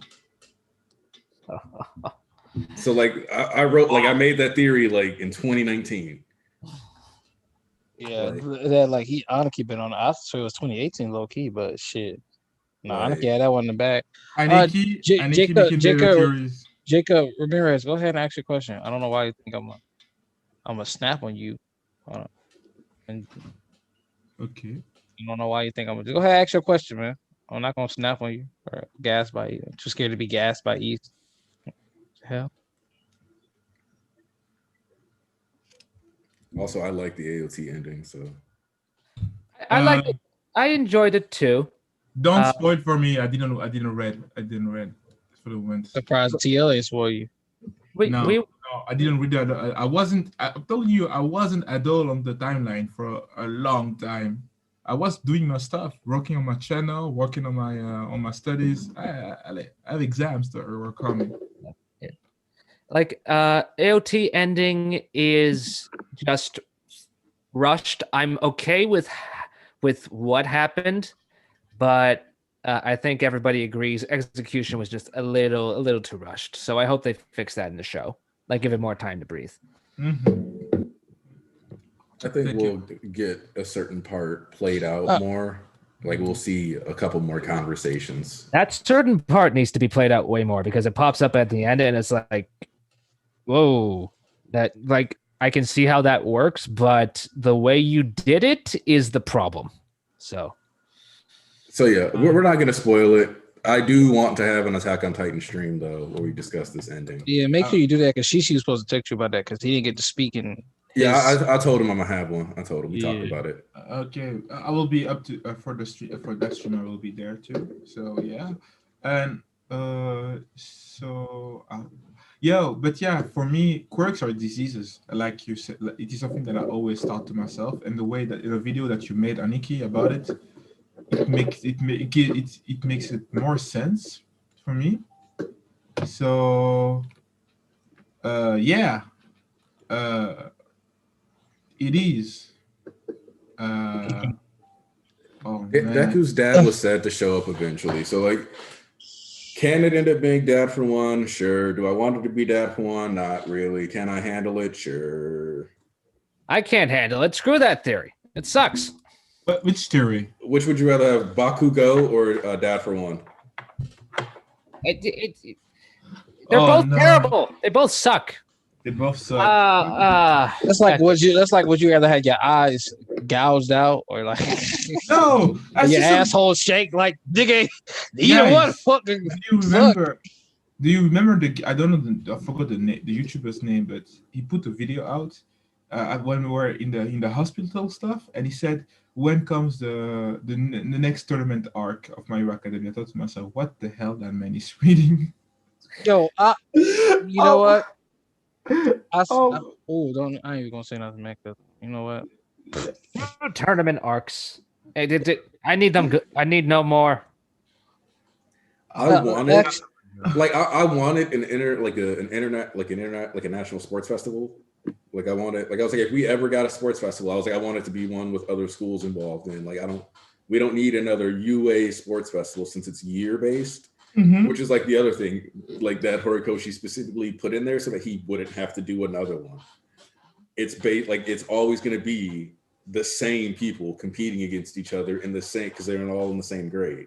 Mm-hmm. Yeah. So we don't need a second or a third sports festival. It's just going to be a higher power level version of the first sports festival. I don't understand. Oh, you got it. No, you haven't spoken in a while. East, go ahead. Oh, I mean, I just don't understand what makes y'all like people really suggest like, okay, pre-war and pre-NBA, second sports festival, definitely viable option. post NBA, post war. I don't see how you can literally read the series and just think, okay, you know what? No, my bet is I got money on Deco beating everybody in the second. Bro, do you not see Japan? And that's another thing too. People need to stop worrying about the Deku have his license on. Do you see the state of Japan? It don't matter whether you got your license or not. There are people with weapons fighting for themselves. Like a license does not matter. Like for Deku, he left the school for a reason. He didn't sign a waiver like, oh, you know what? I'm requesting time off from school so I can go do my own thing. No, the nigga just like that nigga left. He left notes for everybody after he left. Like there's like people like I see some people asking about his license, bro. His license don't matter. Like the license do not matter. Niggas are smoking. I'm telling you. The police are more worried about fighting niggas like Muscular and other people of that caliber, and they probably still not using their court for whatever God knows whatever reason. That's why the commission got killed off, and Hawks is like, well, shoot, I guess it's anybody's game now. We're just gonna do whatever the hell we want.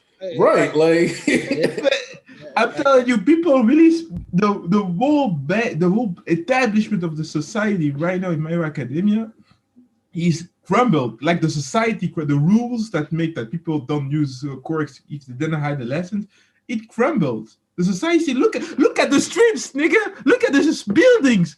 The society, damn. Real quick, Dim Light asked, will the UA trader ever be revealed? The UA trader was revealed during the war arc. Anyway.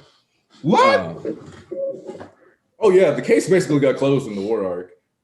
They already stated what that case was, bro. They literally said none of the kids, bro. They literally already. It's You none of the teachers. No. I'm saying I'm gonna do an arc review because I like reread the arc and we're gonna read it again just one more time and then do a review, which is probably gonna end up being like an hour long discussing the whole arc. But the trader is covered in the Paranormal Liberation War arc. It's just done really subtly.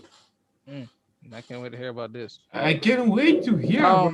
And then on the thing on this note too, I'll address this too.